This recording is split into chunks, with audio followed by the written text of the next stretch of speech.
Adrian Moretti slammed a translator's laptop against the marble wall and watched it shatter into 100 pieces. "You cost me $400 million in one sentence," he said, his voice low and terrifying. The man on his knees begged. Adrian did not blink. Somewhere across that same room, a maid holding a tray of glasses understood exactly what had gone wrong, and she said nothing. Because nobody ever asked the maid. Nobody ever saw her at all. If you love a story where the person everyone ignored becomes the one who changes everything, subscribe right now, stay with me until the very end, and comment the city you're watching from so I can see how far this story travels. The mansion on the north end of the city had 40 rooms, and every one of them was afraid of the man who owned it. Adrian Moretti had built an empire out of silence and threats, out of deals whispered in 3 languages across dinner tables where the wine cost more than most people made in a year. For 20 years, nobody had beaten him. Nobody had even come close. And now, standing over the broken pieces of a laptop and the broken pieces of a man, he was losing everything. And he knew exactly why. "Get him out of here," Adrian said. 2 of his men lifted the translator off the floor and dragged him toward the door. The man was still talking, still apologizing, still swearing he had done his best. Adrian didn't look at him. He was staring at the far wall as if he could see through it, all the way to the harbor where a shipment worth $400 million had just slipped through his fingers because one word had been translated wrong. "He said he'd honor the agreement," the man cried out. "Boss, I swear he said he'd honor it." "He said he'd honor it if I proved I was still strong," Adrian said quietly. "You translated the words. You missed the meaning. And now Kozlov thinks I'm weak." The door closed. The room went still. In the corner, near the long table where the failed dinner had been served, Claire Bennett stood with a tray of untouched glasses balanced against her hip. She had been in that room the entire time. She had heard every word Kozlov said, in Russian, in the harbor dialect that the professional translator clearly did not know. And she had understood something the translator hadn't. Kozlov had not been making a demand. He had been issuing a challenge. There was a difference, and the difference had just cost Adrian Moretti a fortune. But nobody asked the maid, so the maid said nothing. Claire lowered her eyes and began collecting the glasses, one by one, the way she did every night. She was good at being invisible. She had spent 2 years perfecting it inside this house.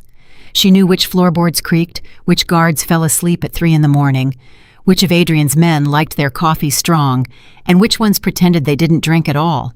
She knew everything about that mansion because knowing things was the only power a woman like her was allowed to have. Adrian turned around. For a moment, just a moment, his eyes passed over her. And then, like always, they passed right through her, as if she were part of the furniture. He walked out without a word. Claire let out a breath she hadn't realized she was holding. Later that night, in the servants' hallway, where the ceilings were low and the paint was peeling, an older woman named Rosa found her wiping down the same countertop she had already wiped twice. "You've been standing there 10 minutes, Rosa said. "What's wrong with you?" "Nothing," Claire said. "That's a lie, and you're a terrible liar for someone so smart." Claire almost smiled. Rosa was the closest thing she had to a friend in that house, a woman in her 60s who had worked for the Moretti family since before Adrian took over. Rosa had seen everything. Rosa had survived everything. And Rosa was the only person in the mansion who looked at Claire and actually saw a person. "I heard something tonight," Claire said carefully. "In the meeting." Rosa's expression changed. "You were serving in the meeting?" "I was. And the man Mr. Moretti was talking to, the Russian, he wasn't saying what the translator thought he was saying." Rosa set down the towel in her hands very slowly. "Claire, listen to me. Whatever you heard in that room, you didn't hear it. Whatever you understood, you don't understand it. Do you know what happens to people in this house who know too much?" "I know." "No, you think you know. There was a man before you, a driver, good man, kind man. He overheard a phone call he shouldn't have. Nobody's seen him in 3 years. Rosa leaned in close. "You keep your head down. You clean the floors, you take your money, and you stay alive. That's the whole job. That's the only job." Claire nodded, but something in her chest was pulling in the opposite direction, and it had been pulling for a long time. She hadn't always been a maid. There had been a version of her life years ago where she stood in lecture halls and translated policy documents and dreamed of working for the State Department. Her father had been a diplomat, or something close to it, and he had dragged her across the world as a child, through Moscow and Istanbul and small harbor towns where the people spoke languages that never made it into textbooks. She had learned to hear the difference between what people said and what they meant. It was the most useful skill she had ever developed, and it was completely worthless for cleaning toilets. Then her mother got sick, and the medical bills came like a tide that never went out. And every dream Claire ever had drowned underneath them. She had taken this job because it paid 3 times what any other job would. She hadn't asked what the Moretti family did. She had known, of course. Everybody knew. But knowing and needing were 2 different things, and need had won. "I'll keep my head down," Claire said. "Good girl." But that night, lying in the narrow bed in the servants' wing, Claire couldn't sleep. She kept hearing Kozlov's voice, the exact tone he had used, the specific old phrase he had chosen. In that dialect, the words meant something like, "A lion that has lost its teeth is still called a lion, but only by the fools who haven't checked." The translator had rendered it as a compliment. It had been a threat, and Adrian Moretti, the most feared man in the city, had smiled and nodded and had no idea he was being tested. She wondered how many other deals had died the same way.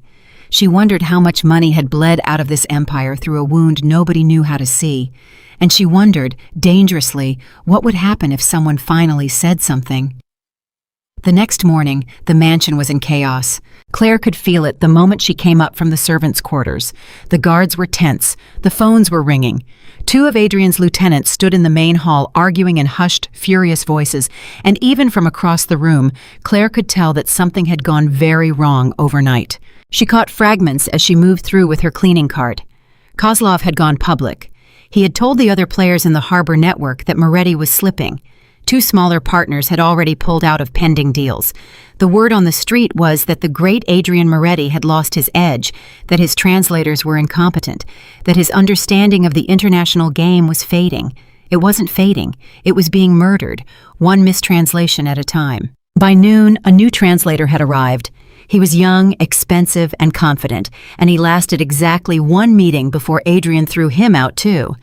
By evening, Adrian had gone through 3 interpreters in 2 days, and every single one had made things worse. Claire watched it all from the edges of rooms, from behind serving trays, from the tops of staircases where she pretended to dust.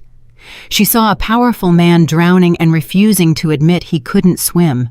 She saw an empire that had survived assassins and rivals and federal investigations, and it was being brought down not by a bullet, but by a language barrier.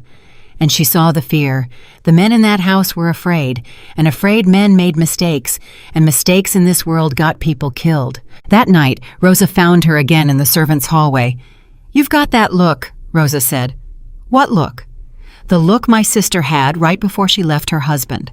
The look people get right before they do something that changes their whole life." Rosa crossed her arms. "Don't do it, whatever it is." "I'm not doing anything." "Claire." "I'm cleaning the floors, Rosa. That's the whole job. You told me yourself." But even as she said it, Claire knew it wasn't true anymore. Something had shifted in her. For 2 years, she had made herself small, made herself silent, made herself invisible, because that was how a woman with no power and too much debt survived. But there was a limit to how long a person could pretend to be nothing, and Claire was reaching hers. The breaking point came 4 days later. Adrian Moretti had scheduled the most important meeting of his life. A man named Victor Laurent was coming to the mansion. Laurent controlled a shipping network that stretched across 3 continents, and he was the one partner who could stabilize everything, who could quiet the rumors and restore Moretti's standing in one signature. If the deal succeeded, the empire survived. If it failed, the wolves that were already circling would move in for the kill. And Adrian had no translator he trusted. Claire heard the panic through the walls of the house all day. She heard Adrian on the phone, his voice tighter than she had ever heard it. She heard him tell someone that Laurent spoke 6 languages and switched between them mid-sentence deliberately, to confuse, to test, to control. She heard him say the last 3 translators had been useless. She heard him say, in a rare moment of something almost like fear, that he didn't know how he was going to survive this one. That evening, as she polished the silver in the dining room where the meeting would take place, one of Adrian's most senior men walked in. His name was Dominic. He was in his 50s, gray at the temples, and he was the only person in the entire organization that Adrian actually listened to. Dominic didn't notice Claire. Almost nobody did. He walked to the window, pulled out his phone, and made a call. And Claire kept polishing the same fork over and over while she listened. "It's bad," Dominic said into the phone. "Worse than he's letting on. Laurent's going to eat him alive tomorrow, and he knows it. We've burned through every interpreter in the city, and they're all garbage. If this deal falls apart, Adrian's finished. And if Adrian's finished, so are we." A pause. "I don't know. I've been with this family 30 years, and I've never seen him like this. He's scared, and Adrian doesn't get scared." Dominic hung up.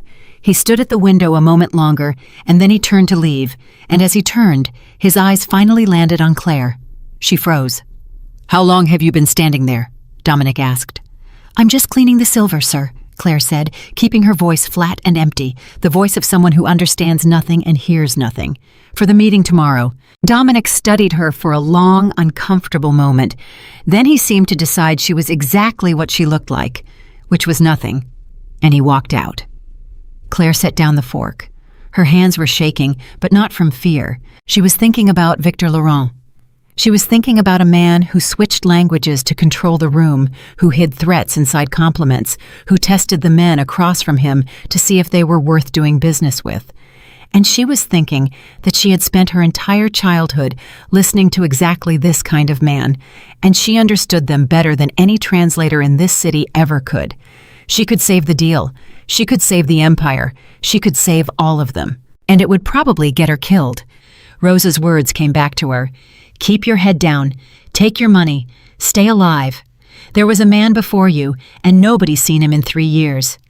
Claire went back to the servants' quarters that night and lay awake until 3 in the morning, staring at the ceiling, arguing with herself in the dark. She thought about her mother, gone now for 8 months, and all the years Claire had spent making herself smaller and smaller until there was almost nothing left. She thought about the person she had been before the debt, before the fear, before this house. She thought about how tired she was of being invisible, of being furniture, of having a mind full of things nobody would ever let her say, and she made a decision that would change everything. The next evening, Victor Laurent arrived. He came with 4 men and an air of quiet menace, a tall, elegant European in a suit that probably cost more than the mansion's front gate. Adrian met him in the dining room, and the 2 most dangerous men Claire had ever seen sat down across from each other with a professional translator between them, a nervous woman who had been hired that morning and clearly regretted it already. Claire was assigned to serve. It was the perfect cover. A maid pouring wine, refilling glasses, moving in and out of the room like a ghost. She could hear everything, and nobody would ever suspect she understood a word. The meeting began in English, then slid into French, then into something Claire recognized immediately as a regional dialect from the southern coast of France, a rough, old fishing town accent that Laurent had almost certainly grown up speaking. The translator caught the French. She did not catch the dialect. And within 20 minutes, Claire watched the exact same disaster begin to unfold that had already cost Adrian $400 million. Laurent was testing him. He wasn't discussing the deal at all, not really. He was probing, feeling out whether Adrian was still the man his reputation claimed, whether the rumors of his decline were true. And every time Laurent slipped into the dialect to hide the real meaning of what he was saying, the translator smoothed it over into something polite and empty, and Adrian responded to the polite, empty version, and every response made him look weaker than the last. Claire could see it happening. She could see Laurent's growing certainty that the great Adrian Moretti was a paper lion. She could see the almost imperceptible signal Laurent gave to his men, the slight relaxing of his shoulders that meant he had made up his mind. He was going to walk away from this deal, and when he did, the news would spread across 3 continents by morning, and the empire would fall. The tension in the room was becoming something physical. Adrian could feel that he was losing, even if he didn't understand how. His jaw was tight. His hand rested near the edge of the table. Behind him, Dominic and 2 other men had gone very still, and Claire recognized that stillness. It was the stillness of men getting ready for violence, because that was how these meetings ended when the words broke down, not with a handshake, with guns. Laurent said something then in the dialect, and he smiled while he said it. The translator rendered it as a pleasant remark about the wine. It was not a remark about the wine. What Laurent had actually said, in the old coastal slang, was a phrase that meant something like, "There is a rat in your walls, and he has already sold the house." He was not insulting Adrian. He was warning him. He was telling Adrian Moretti, in a code he was certain the man couldn't understand, that someone inside the Moretti organization was betraying him, that the reason his deals kept failing wasn't bad luck or bad translators, it was treason, and it was a test. If Adrian understood the warning, he was still sharp, still worthy, still a partner worth having. If he didn't, he was already dead and just didn't know it yet. Adrian smiled back and raised his glass, responding to a compliment about the wine that had never been made. Laurent's face went cold.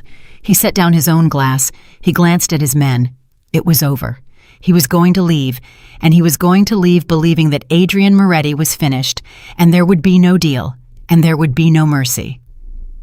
Claire stood in the corner with a bottle of wine in her hands and understood, with perfect clarity, that she had about 3 seconds to decide who she was going to be for the rest of her life. The invisible maid who kept her head down and stayed alive. Or the woman who finally spoke. She thought of Rosa. She thought of the driver nobody had seen in 3 years. She thought of her mother and her debt, and every single day she had spent making herself into nothing. And then Claire Bennett set down the bottle of wine, stepped forward into the center of that room full of the most dangerous men in the city, and did the one thing that a maid was never, ever supposed to do. She spoke. "He isn't talking about the wine," Claire said. Her voice came out clear and steady, in flawless French, in the exact coastal dialect Victor Laurent had been hiding behind all night. "He's asking if you're smart enough to know that someone at this table is going to betray you." The entire room stopped breathing. The translator's mouth fell open.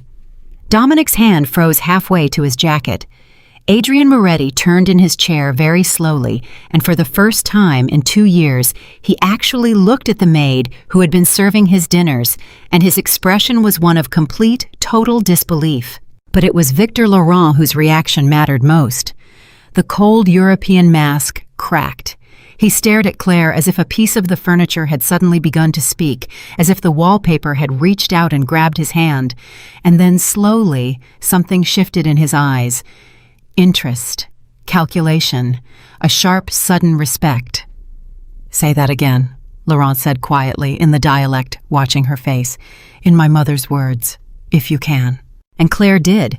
She repeated it back to him in the roughest, oldest form of the coastal slang, the kind only spoken by people who had grown up in those fishing towns, the kind no hired translator in America would ever know.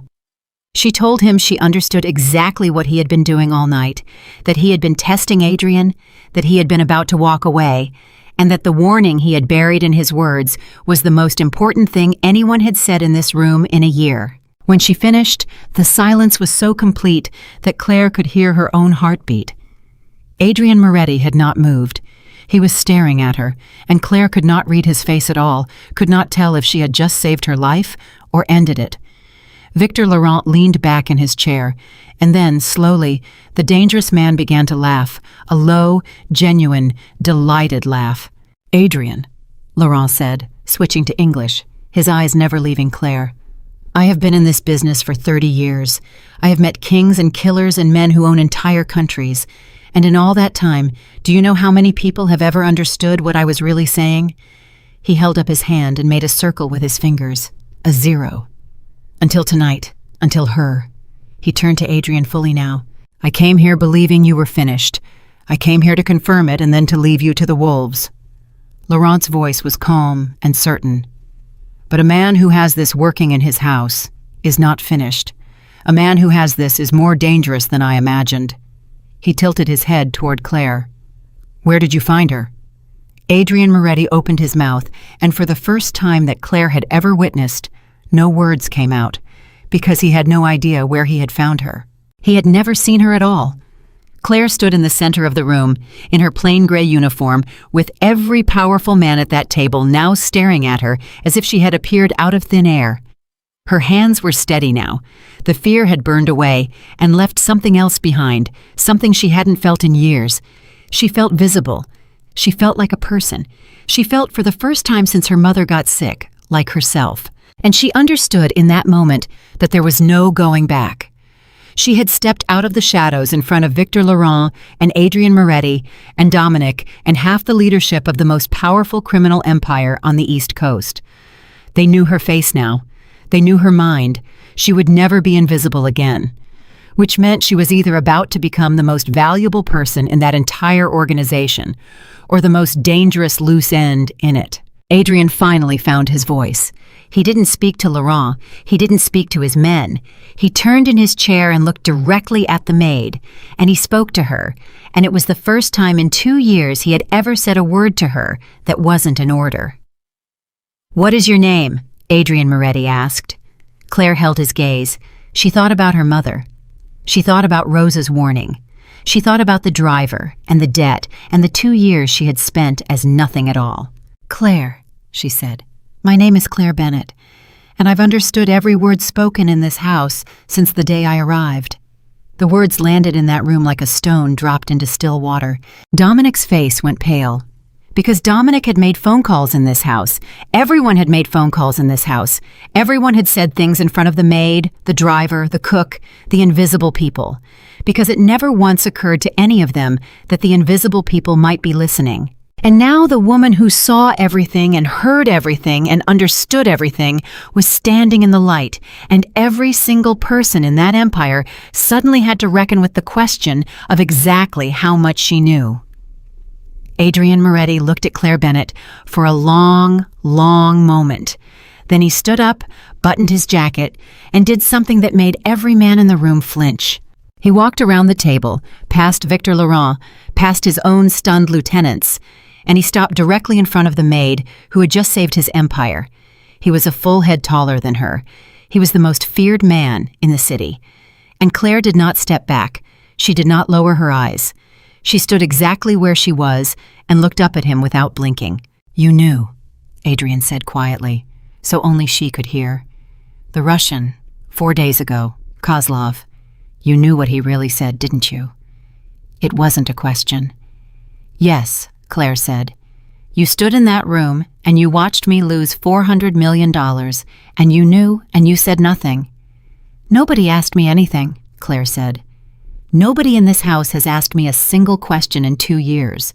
They don't ask the furniture what it thinks." Something moved across Adrian Moretti's face then, something dangerous and unreadable, and Claire braced herself for whatever came next, because she genuinely did not know if this man was about to make her his greatest asset or his next disappearance. Behind him, Victor Laurent was still smiling, watching the whole thing unfold with the delight of a man who had come for an execution and stayed for a revelation. And Rosa, who had crept up to the doorway and was watching from the hall with her hand pressed over her mouth, closed her eyes and whispered a prayer for the girl who never could keep her head down. Adrian Moretti studied the maid who had spoken when everyone else was silent. And then he said the words that would change both of their lives forever. "From this moment," Adrian said, "you don't clean anything in this house ever again." Claire's breath caught. "You sit at this table," Adrian continued, his voice low and absolute. "You hear what I hear. You tell me what they're really saying. Every meeting, every deal, every word." He paused. "And in return, I make your debts disappear, and I make sure that the things you know about this house stay in this house. Do you understand what I'm offering you, Claire Bennett?" Claire understood perfectly. He was offering her a way out of poverty. He was offering her power and purpose and the chance to finally use the mind she had spent 2 years hiding. He was offering her everything she had ever wanted. And he was also making it very clear that she now knew too much to ever be allowed to simply walk away. The invisible maid had made herself seen. And the moment a person like Adrian Moretti saw you, you belonged to his world, whether you wanted to or not. Claire looked at the outstretched hand of the most dangerous man in the city, And somewhere in the back of her mind, she heard Rosa's voice, clear as a bell. "Do you know what happens to people in this house who know too much?" Claire took a breath, and she reached out and shook his hand. The handshake lasted 3 seconds, but it rewired everything. When Adrian Moretti let go of Claire's hand, the man everyone in that room feared turned his back on Victor Laurent, on Dominic, on all of them. And he said to the maid, "Sit. We're going to finish this deal, and you're going to tell me exactly what he means every time he opens his mouth."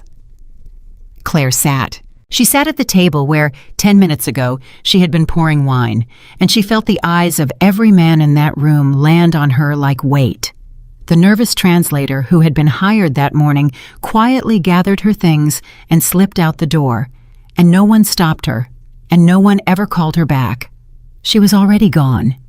She had been replaced by a woman in a gray uniform who understood things the professionals never could. Victor Laurent watched all of this with open fascination. He leaned forward, folded his hands, and said something in the rough coastal dialect, and this time he was watching Claire, not Adrian. "He says," Claire translated smoothly, keeping her eyes on Laurent, "that he wants to see if this was luck. He's going to say something now that most people from his own country wouldn't understand. He wants to know if you really have what he thinks you have, or if I got lucky once." Adrian didn't blink. "Then answer him." Laurent spoke again, fast, low, burying 3 different idioms inside a single sentence, the kind of verbal trap that had ended 100 negotiations. Claire listened, and then she smiled, just slightly, and she answered him in his own mother's tongue, matching his speed, matching his slang, and she told him that a fish that swims too clever ends up in the net first, and that if he was trying to frighten Adrian Moretti with old fisherman's riddles, he should remember that the man across the table owned half the water those fish swam in.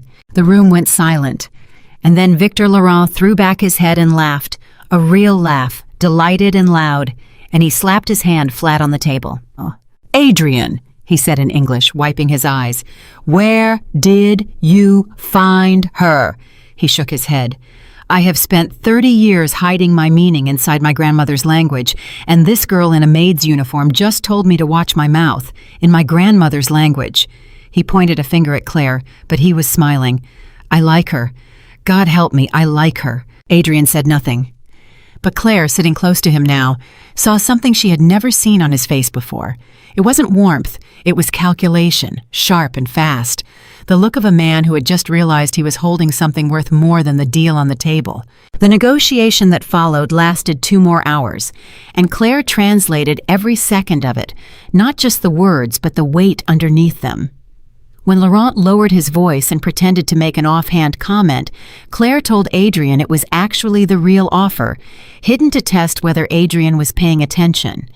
When Laurent named a number and then immediately changed the subject, Claire told Adrian that the number was a bluff, that Laurent had flinched when he said it, that he would go lower if pushed.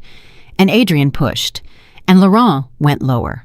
By the end of the night, the deal was not just saved. It was better than the deal Adrian had walked in hoping for. The shipping network was secured, the rumors of his decline would die by morning, and the wolves circling the empire would slink back into the dark for a while longer. When Victor Laurent finally stood to leave, he buttoned his coat, and then he did something no one expected. He walked over to Claire, took her hand, and kissed the back of it like she was royalty. "Whatever he's paying you," Laurent said quietly, "it isn't enough. And if he ever fails to see that, you come to Marseille. There is a place at my table for a mind like yours." He left. The door closed behind him and his men, and the room let out a breath it had been holding all night. Adrian turned to Claire. "You understood every word Laurent said, in 3 languages, including a dialect that maybe 400 people alive still speak." "Closer to a few thousand," Claire said, "but yes." "And Kozlov, the Russian?" "The harbor Russian, yes." Adrian was quiet for a long moment. Then he asked the question that Claire had known was coming from the moment she stood up. "What else have you heard in this house, Claire Bennett?" And there it was. Everyone in the room went still, because that was the real question, wasn't it? Not what languages did she speak, but what had she overheard, standing in corners, cleaning silver, refilling glasses, invisible, for 2 entire years. Every phone call, every private conversation, every secret spoken in front of the furniture. Claire chose her words with enormous care. "I've heard a great deal, Mr. Moretti," she said. "I've heard men in this house speak in 5 different languages, assuming no one understood them. I've heard things that would end careers and things that would end lives. But I want to be very clear about something." She looked around the table, meeting each set of eyes in turn, and finally settling back on Adrian. "I have never once repeated a single word of it to anyone, not because I was loyal. I owed you nothing, but because I understood that in this house, the difference between a person who keeps secrets and a person who becomes one is very small." Dominic, standing near the wall, made a small sound in his throat. Adrian's mouth curved into something that was almost a smile. "That," he said, "is the smartest thing anyone has said to me in a year." He stood. "Dominic, get her out of the servants' quarters, give her a room upstairs, and clear her debts, all of them, tonight." Dominic's face flickered with something Claire couldn't quite read. "Adrian, are you sure that's— Did I ask for your opinion?" "No." "Then do it." That was how, at 11 o'clock at night, after 2 years of sleeping in a narrow bed in a low-ceilinged room in the servants' wing, Claire Bennett was moved into a bedroom on the 3rd floor of Adrian Moretti's mansion that was larger than the entire apartment she had grown up in. She stood in the middle of it, still in her gray uniform, and she did not feel triumphant. She felt like a woman who had just walked willingly into the mouth of something enormous and had no idea yet whether it was going to swallow her. Rosa found her 20 minutes later. She slipped into the room, closed the door, and stood with her back against it, and for a long moment she just looked at Claire. "You did it," Rosa whispered. "You actually did it. I told you to keep your head down, and you did the exact opposite, and it worked." "It worked tonight," Claire said. "You're upstairs now. You're at his table. Do you understand what that means? Do you understand how many people have wanted a seat at that table and never got it?" Rosa crossed the room and took Claire's hands. "But listen to me. Listen. Being valuable to a man like Adrian Moretti is not the same as being safe. In some ways, it's the opposite. The maid nobody notices, nobody bothers to kill. The woman who sits at his right hand and knows all his secrets. Everyone in this world is going to want that woman gone, his enemies, and maybe, someday, his friends." Claire pulled her hands free gently. "I know, Rosa. Do you? I made my choice. I was tired of being nothing." She looked at the older woman. "I'd rather be dangerous than invisible. At least dangerous is a kind of alive." Rosa studied her for a long time. Then she sighed, and something in her softened, and she reached up and touched Claire's cheek the way a mother might. "God help you, girl. You've got more spine than sense. Just promise me one thing. Promise me you'll watch Dominic." Claire went still. "Dominic? Why Dominic?" "Because I've been in this house 30 years, and I've watched men come and go, and I know the look of a man who just watched his position get smaller." Rosa lowered her voice even further. "Before tonight, Dominic was the only person Adrian truly listened to. He was the ear, the advisor, the one who whispered in the boss's ear. And tonight, in front of everyone, he watched a maid take that seat. Men like Dominic don't forget things like that. They wait." The next morning, Claire's new life began in earnest. Over the following weeks, she sat in on meeting after meeting, and each time, the story was the same. Adrian would bring in some partner, some rival, some potential ally, and they would talk, and Claire would listen, and she would hear the thing underneath the thing. She saved a deal with a Colombian shipping magnate by catching a single mistranslated verb that would have implied a threat where none existed. She saved another with a group of Eastern European partners by recognizing that their apparent aggression was actually a cultural formality, a ritual of respect that a lesser interpreter would have escalated into violence. And slowly, inevitably, the whispers began. At first, they were just rumors in the wider organization. There was talk of a woman, a mysterious new advisor Adrian Moretti had brought in, someone who could hear what no one else could hear. No one knew her name. No one knew her face, but everyone knew that suddenly, deals that should have failed were succeeding, and negotiations that should have ended in blood were ending in signatures. And the great Adrian Moretti, who everyone had written off as fading, was somehow sharper and more dangerous than he had ever been. His enemies took notice. Claire could feel the shift even from inside the mansion. The meetings got tenser, the partners got more careful, and more than once she caught someone across a table staring at her, trying to figure out who she was, why a maid was sitting at Adrian Moretti's right hand. One afternoon, about 6 weeks after the night with Laurent, Adrian called Claire into his study alone. It was the first time they had been truly alone together, and Claire felt the strangeness of it as she stepped inside and he closed the door. "Sit," he said. She sat. Adrian didn't sit. He stood by the window with his back to her for a long moment, and then he said, "Someone is stealing from me." Claire waited. "For about 8 months now," Adrian continued, "money has been disappearing. Small amounts at first, then larger. Deals that should have brought in certain numbers bring in less. Shipments that should have arrived full arrive short. At first I thought it was incompetence, then bad luck. Then I thought it was my enemies." He turned around. "But Laurent's warning, that night, he said there was a rat in my walls who had already sold the house. He knew something. And a man like Laurent doesn't say things like that unless he has a reason." Claire's mind was already moving.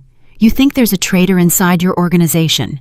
I think Laurent was warning me that everyone else already knows it, and I'm the last one to find out." Adrian's jaw tightened. "Do you know what that means, Claire? It means someone close to me has been feeding information to my enemies for months, and every partner I sit down with knows it, and they've been looking at me like a dead man walking because they assume the person who runs my house can't even see the knife at his own back. That's why the deals were failing," Claire said slowly. "It wasn't just the translators.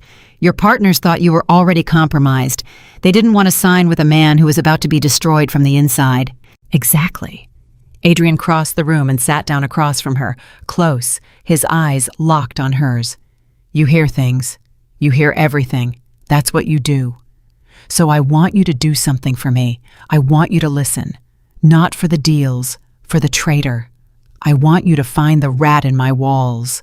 Claire felt the enormity of what he was asking settle over her.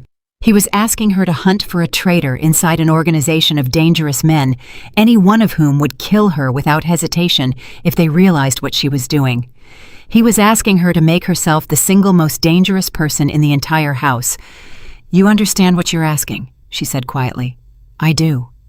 If I find this person and they find out I'm the one who found them, then you'll be in danger," Adrian said. "Yes, but you're already in danger, Claire. The moment you stood up in that room, you became a target. There's no version of this where you're safe. There's only the version where you're valuable enough that I have every reason in the world to protect you, and the version where you're not." He leaned back. "I'm offering you the first one." Claire was quiet for a long moment. Then she asked the question that mattered. "Who do you trust?" Adrian almost laughed, a short, bitter sound. "That's the whole problem, isn't it? A month ago I would have told you, Dominic. I've known him 30 years. He's been at my side through everything." He shook his head slowly. "But I've learned something recently. The people we trust the most are exactly the people best positioned to destroy us, because we stop watching them." The words hung in the air between them, and Claire thought of Rosa. "Watch Dominic." "I'm not accusing anyone," Adrian said, reading her face. "Dominic has bled for this family, but I've reached a point where I can't afford to assume anyone is innocent, including him, including anyone." He fixed her with a hard look. "You're the only person in this house I know for certain isn't the traitor." "How do you know that?" "Because the money started disappearing 8 months ago," Adrian said simply. "And 8 months ago, you were still cleaning my floors, and I didn't even know your name. Whoever's doing this has been doing it since before you mattered to anyone. It can't be you." He stood. "Which makes you the only clean pair of ears I have. So use them." And so Claire's role in the house changed again, from advisor to something far more dangerous. On the surface, nothing looked different. She sat in meetings, she translated, she smiled and refilled glasses and played, when it was useful, the harmless, invisible girl she had been for so long. But underneath, she was hunting. She listened to everything. She noticed who made phone calls in which rooms, who lowered their voices when certain names came up, who seemed too relaxed when they should have been nervous and too nervous when they should have been calm. She started keeping track of which men had been present for which deals, cross-referencing the failures against the faces in the room, and slowly a pattern began to emerge, and it terrified her, Because every single deal that had failed, every shipment that had come up short, every negotiation that had leaked to Adrian's enemies had one thing in common. One man had been present for all of them. Dominic. Claire didn't want to believe it. She told herself it wasn't proof. Dominic was Adrian's second in command. Of course, he was present for everything. That was his job. His presence at all the failures didn't mean he caused them. She forced herself to keep looking, to find another explanation, to consider anyone else. But the more she listened, the worse it got. 3 weeks into her secret search, she was in the hallway outside the study late one night, and she heard Dominic's voice through a door that had been left slightly ajar. He was on the phone. And he was speaking in a low, careful voice, in a language he clearly did not expect anyone in the house to understand. He was speaking in Portuguese, and Claire spoke Portuguese. She pressed herself against the wall and she listened, and her blood turned to ice. Because Dominic was giving someone the details of Adrian's next major shipment. The route, the timing, the value, everything. He was selling it right there to a voice on the other end of the line, and he was doing it in a language he was certain no one in Adrian Moretti's house would ever understand. He was the rat. Rosa had been right. Laurent had been right. Dominic, who had bled for the family for 30 years, who was the one man Adrian had trusted above all others, was the traitor. Claire's heart was slamming so hard she was certain he could hear it. She stayed frozen against the wall, barely breathing, as Dominic finished the call. She heard him say, in Portuguese, one last chilling sentence before he hung up. "Don't worry about the girl, the new one, the translator. She's nothing. Adrian's got some idea she's clever, but she's just a maid who got lucky. I'll deal with her when the time comes." The line went dead. Claire slid backward down the hallway, silent as breath, and made it to the corner just as Dominic opened the study door and stepped out. She pressed herself into the shadows and watched him walk past, calm and unhurried, a man who had just betrayed the person he was closest to in the world and felt absolutely nothing about it. She waited until she heard his footsteps fade down the stairs. Then she sank down against the wall and sat on the cold floor in the dark, shaking. She had found the rat, and the rat had already promised to deal with her when the time came. Now she had to decide what to do with what she knew, and she understood, sitting there in the dark, that this was the most dangerous moment of her entire life. If she told Adrian, and she was wrong about even one detail, Dominic would find out she had been spying, and he would kill her. And if she was right, if Dominic really was the traitor, then the moment she exposed him, she would be making a lifelong enemy of a man who had spent 30 years learning how to make people disappear. Either way, the invisible maid, who had finally made herself seen, had just overheard the one secret in that house that could get her killed the fastest. Claire did not sleep that night. She lay in her bed on the 3rd floor, and she thought it through from every angle, the way she thought through everything, carefully, coldly, completely. And by the time the sun came up, she had made a decision. She would not go to Adrian with a story. A story could be denied. A story could be twisted. A story could get her killed before it got Dominic killed. She would go to him with proof. Over the next several days, Claire became a different kind of hunter. She stopped listening passively and started building a case. She noted the exact date and time she had overheard the Portuguese call. She began paying attention to Dominic's phone, memorizing when he made calls and how long they lasted, and most importantly, she began to think about the shipment he had sold, the one whose details he had given away over the phone. Because if she was right, that shipment was going to be hit. Adrian's enemies were going to intercept it, using the information Dominic had handed them. And if Claire could predict that, if she could warn Adrian before it happened and then be proven right, she wouldn't need to explain anything. The shipment would explain everything for her. She went to Adrian 4 days later. She didn't accuse Dominic. She was far too smart for that.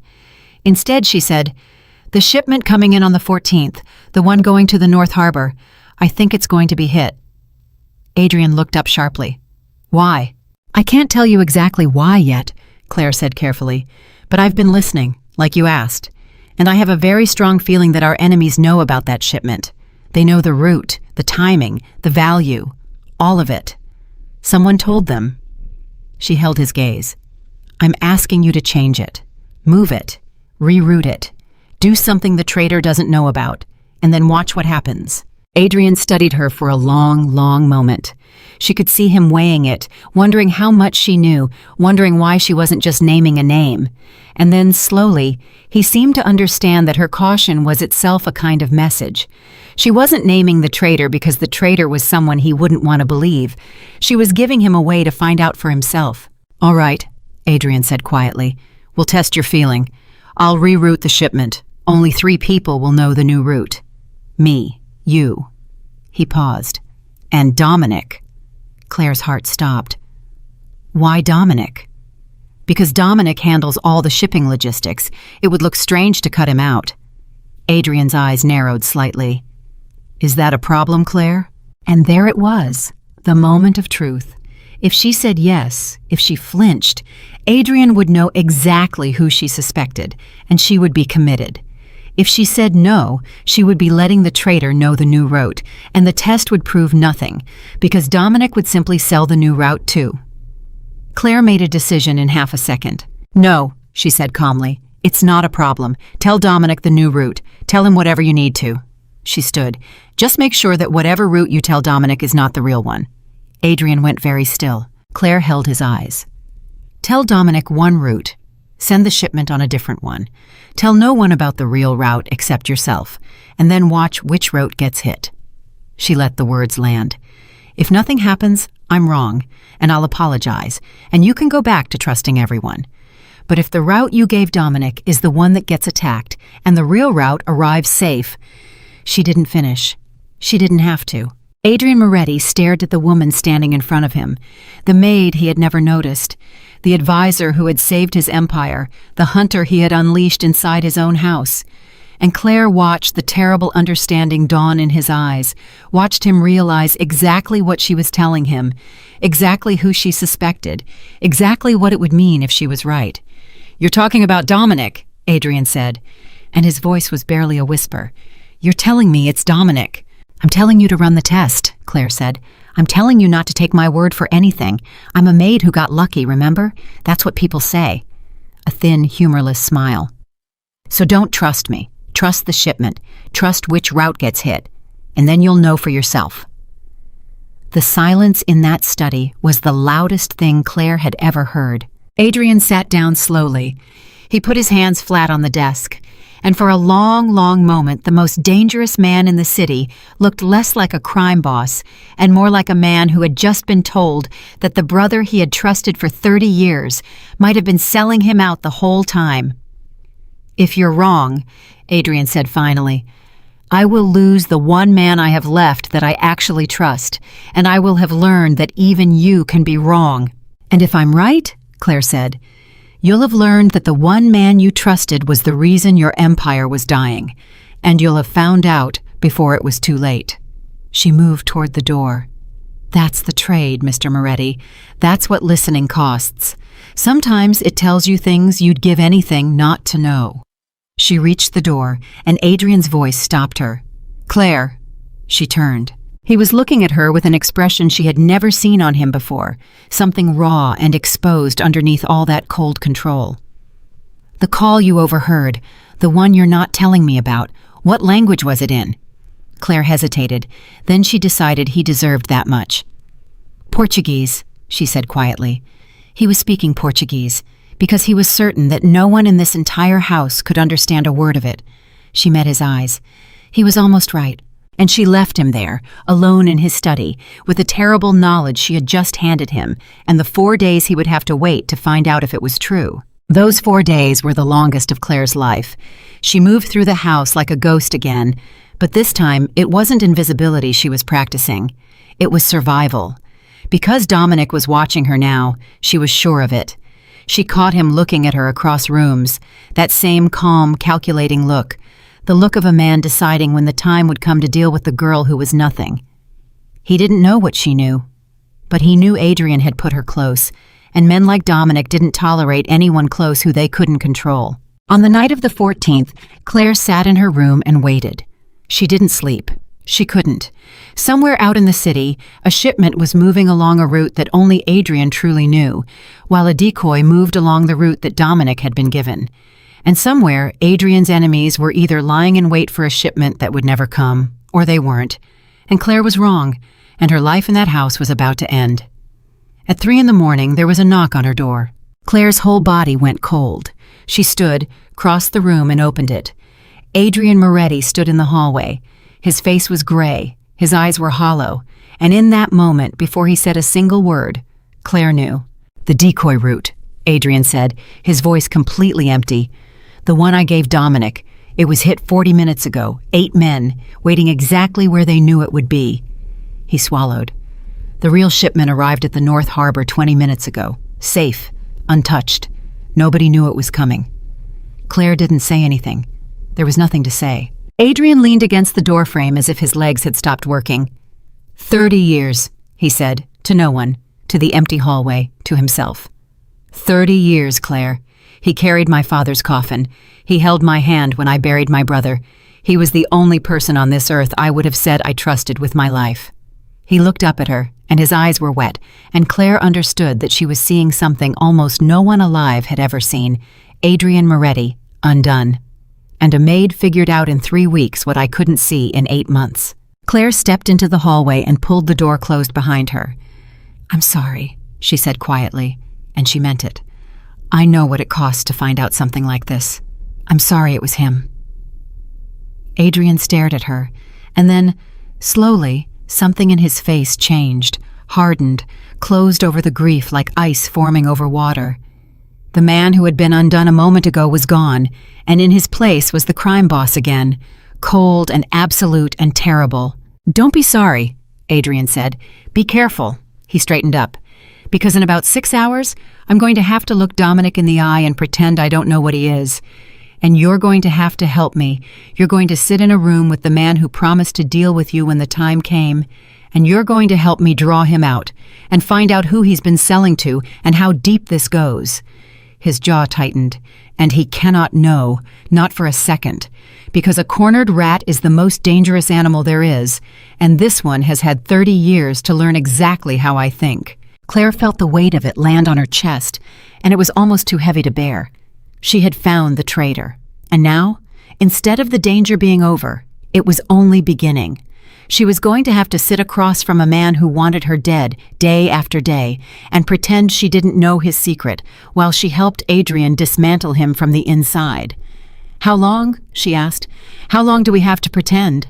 "As long as it takes," Adrian said. "Days, maybe weeks, until I know everyone he's connected to, until I can cut out the whole cancer at once instead of just one piece of it." He looked at her. And for the first time, there was something almost like respect and something almost like fear in his eyes. Fear for her, maybe, or fear of what she had become. "Can you do it, Claire? Can you sit across from a man who wants you dead and smile?" Claire thought about the 2 years she had spent smiling and pouring wine and pretending to be nothing while she understood every word. She thought about how good she had gotten at hiding what was really going on behind her eyes.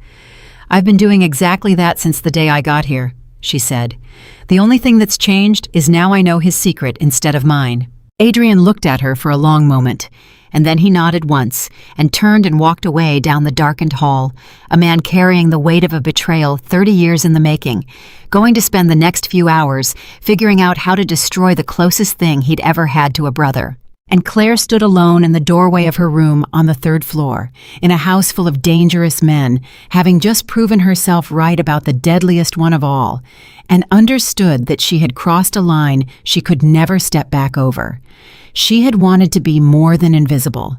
Now she was the woman who knew where the bodies were going to be buried, and one of them, if she made a single mistake in the days to come, was going to be her own. The next morning, Claire had to learn how to lie with her whole body. She walked into the breakfast room at 8 o'clock, and Dominic was already there, drinking his coffee, reading something on his phone, looking for all the world like a man without a single sin on his conscience.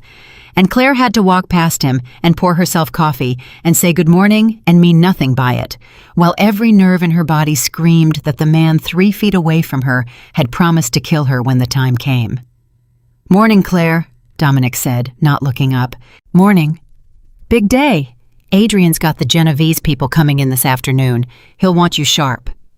Now he did look up, and his eyes were flat and pleasant and completely dead. "You feeling sharp?" "Always. Claire said, and she smiled, and she carried her coffee to the far end of the table, and she sat down, and she did not let her hand shake even a little. That was the game now. That was the whole game. Adrian had been clear.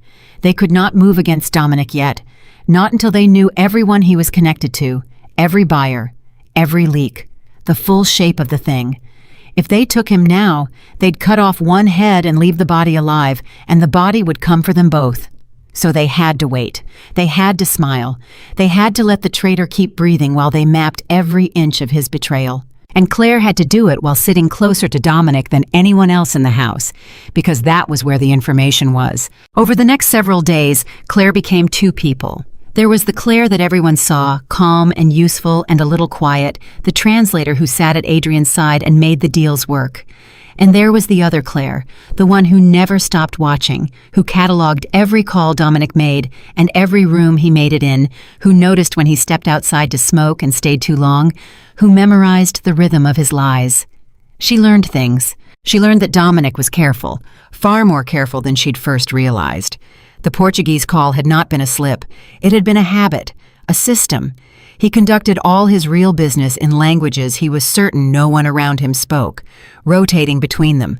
Portuguese one day, a Sicilian dialect the next, sometimes a clipped, coded Greek.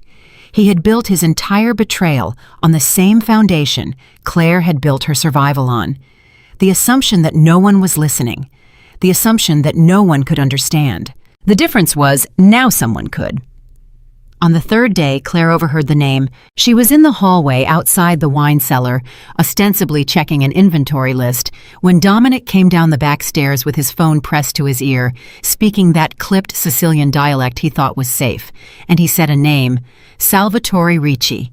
He said it twice, with the particular weight men use for someone who matters. And then he said, in Sicilian, Ricci wants the girl gone before the next shipment. He thinks she's the reason Moretti's been slipping through our fingers. I told him I'd handle it. Claire stood absolutely still, staring at the inventory list, seeing nothing. Salvatore Ricci. She knew that name. Everyone in Adrian's world knew that name. Ricci was not a small player, not some rival buying leaked shipment routes on the side. Salvatore Ricci ran one of the only criminal organizations on the East Coast large enough to actually challenge the Morettis. He and Adrian had been circling each other for a decade, two apex predators who had never quite gone to war because neither was certain he would win. And Dominic wasn't just selling to him. Dominic was working for him. This wasn't a greedy lieutenant skimming money. This was a coordinated campaign. Ricci had turned Adrian's most trusted man, and together they had spent months bleeding the Moretti empire from the inside, weakening it, isolating it, setting it up. The failing deals, the short shipments, the rumors of Adrian's decline, none of it was luck. It was a war Adrian didn't even know he was fighting, being waged by the one person he'd never thought to watch. And the plan, apparently, called for Claire to die before the next shipment. She made it back to her room before her legs gave out. She sat on the edge of the bed and forced herself to breathe, in and out, slow and even, the way she'd taught herself to do in the worst days after her mother died, when the panic came like a wave and threatened to pull her under. She had a name now, Salvatore Ricci. She had the shape of the thing, the real shape, a rival empire and a turned lieutenant and a plan that ended with her dead. This was what Adrian had asked her to find. She should have felt triumphant. Instead, she felt like a woman who had just read her own execution order. She found Adrian an hour later, alone in his study, and she closed the door, and she told him everything. The name, the Sicilian call, Ricci wants the girl gone before the next shipment. She watched his face as she said it, and she watched the last piece of hope he'd been holding on to quietly die. Ricci, Adrian said. He said it the way a man says the name of an old disease he'd hoped was cured. Of course it's Ricci. Who else has the reach? Who else has the patience? He was quiet for a moment. 10 years I've kept the peace with that man. 10 years of not going to war because we both knew what a war would cost. And the whole time he was digging a tunnel under my house. Using Dominic, Claire said. Using Dominic. Adrian's hands closed slowly into fists on the desk. You understand what this means, Claire. This isn't a rat in the walls anymore. This is an invasion. Ricci hasn't been stealing from me. He's been dismantling me, piece by piece, deal by deal, so that when he finally moves against me openly, I'll already be too weak to fight back. He looked up, and his eyes were hard and clear. And you. He wants you dead because you're the thing that's been ruining his timeline. Every deal you save, every trap you spot, you push his war further away. To Ricci, you're not a translator. You're the wall he can't get through. Claire's mouth was dry. So he's going to keep trying to get through it. To get through me. Yes. How long do I have? I don't know, Adrian said. But we're out of time to wait and watch. Dominic's already been told to deal with you. That's not a plan anymore. That's a countdown. He stood and came around the desk, and he stood close to her, and his voice dropped. So here's what we're going to do. We're going to stop playing defense. We're going to use what you know before Ricci realizes you know it. How? Dominic thinks he's safe because he thinks no one understands his calls. That assumption is the only advantage we have, and the second we move against him, it's gone. So we don't move against him. A dangerous light came into Adrian's eyes. We move against Ricci, and we use Dominic to do it. We feed Dominic information, false information, and we let him carry it straight to Ricci like the good little rat he is. And Ricci, who trusts what Dominic tells him because Dominic has been reliable for months, will act on it. And when he does, he'll walk into whatever trap we built. Claire understood immediately, and the elegance of it and the danger of it hit her at the same time. You want to turn their own weapon against them. I want to make the tunnel collapse with Ricci inside it, Adrian said.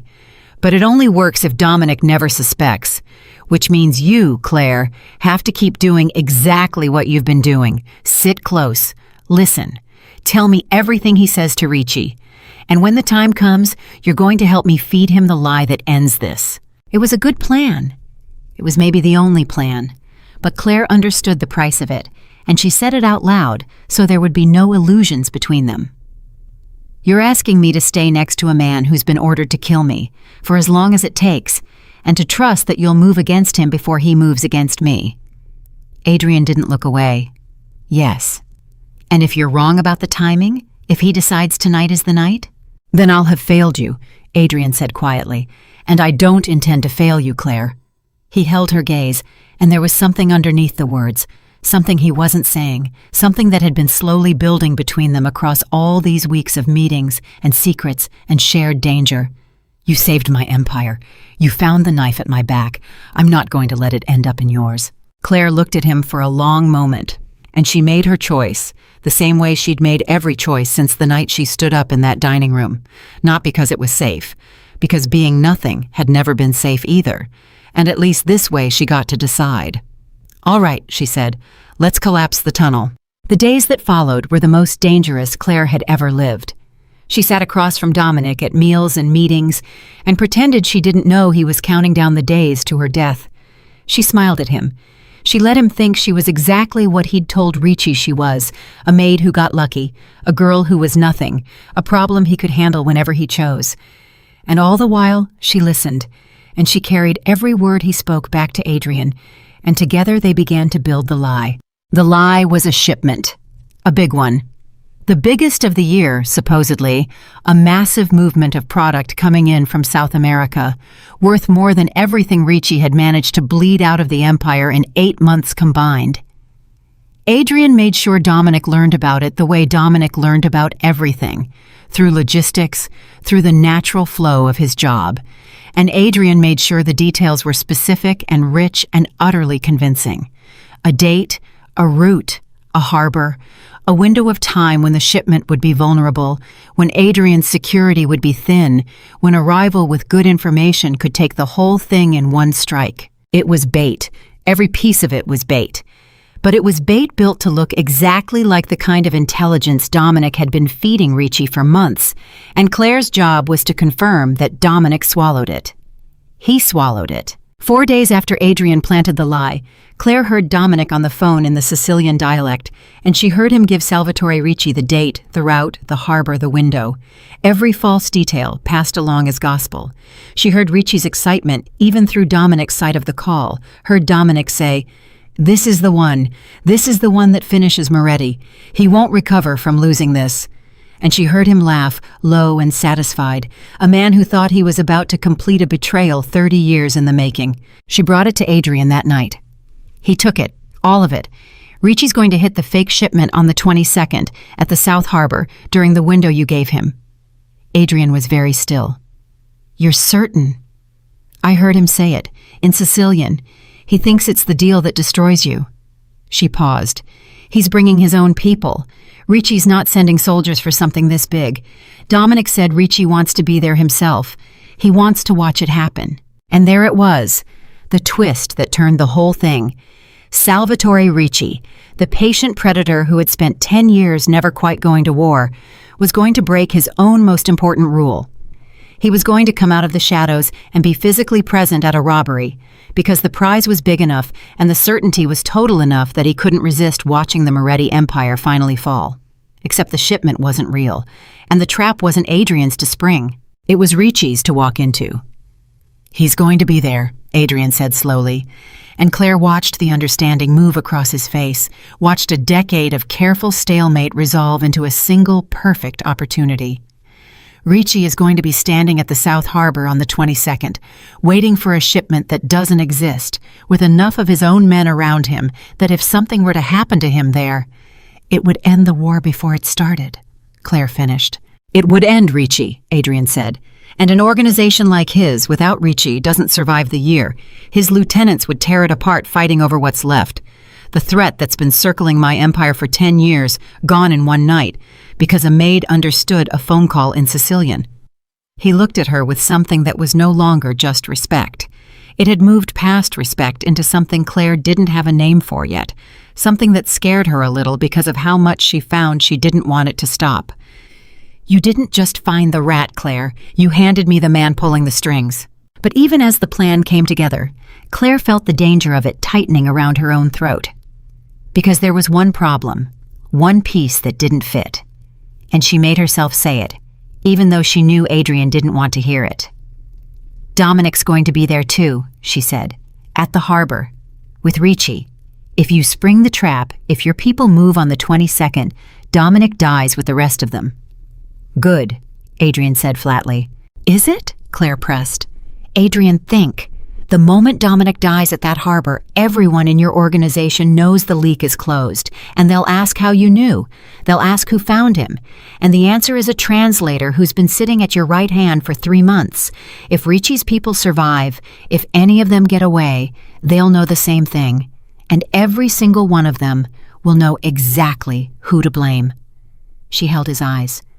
You collapse the tunnel with Dominic and Ricci inside it, and I become the most wanted woman on the East Coast. Every enemy you have will know that the reason their operation failed is a woman named Claire Bennett, who hears what no one else can hear. You won't have saved me. You'll have painted a target on my back the size of the city. Adrian was silent, because she was right, and he knew she was right, and it was the one flaw in an otherwise perfect plan. Then we make sure no one survives to talk, Adrian said finally. You can't guarantee that. You know you can't. Something always goes wrong. Someone always gets away. Claire's voice was steady, but her heart was pounding. I'm not telling you not to do it. Ricci has to be stopped, and this is the way to stop him. I'm telling you that when it's done, I can't stay here. Not as the woman everyone knows brought down Ricci. That woman doesn't get to live a quiet life. That woman gets hunted for the rest of it. And there it was, the thing that had been sitting underneath everything, the thing neither of them had said. Claire had wanted to be more than invisible, and she'd gotten her wish. But visibility, in this world, was not a gift. It was a death sentence, with a delay on it. Adrian stood there, and Claire watched something happen on his face that she had never seen before, not in all the weeks of meetings and secrets. She watched the crime boss, the strategist, the man who moved people like pieces on a board, run straight into a problem he couldn't solve by being ruthless. Because the ruthless solution was to use her, spring the trap, and let her deal with the consequences. And she watched him not want to do it. You'd have to disappear, he said quietly. After. New name, new city, new everything. I could make it happen. I could make you a ghost that even Ricci's people couldn't find. I know. You'd never be Claire Bennett again. I've barely been Claire Bennett for 2 years, she said. I've been the maid, the furniture, and then I was your translator. I'm not sure how much of Claire Bennett is even left. Something flickered in Adrian's eyes. There's enough of her left that I noticed, he said, and then he seemed almost surprised he'd said it, and he looked away. The words hung there between them, and Claire felt her breath catch, and for a moment neither of them spoke, because they had both just brushed up against the thing that had been growing quietly underneath all the danger and the strategy, the thing that made this so much more complicated than a trap and a traitor. She was the one who broke it. Adrian, the 22nd is in 6 days. Dominic has been ordered to kill me. What happens if he decides not to wait?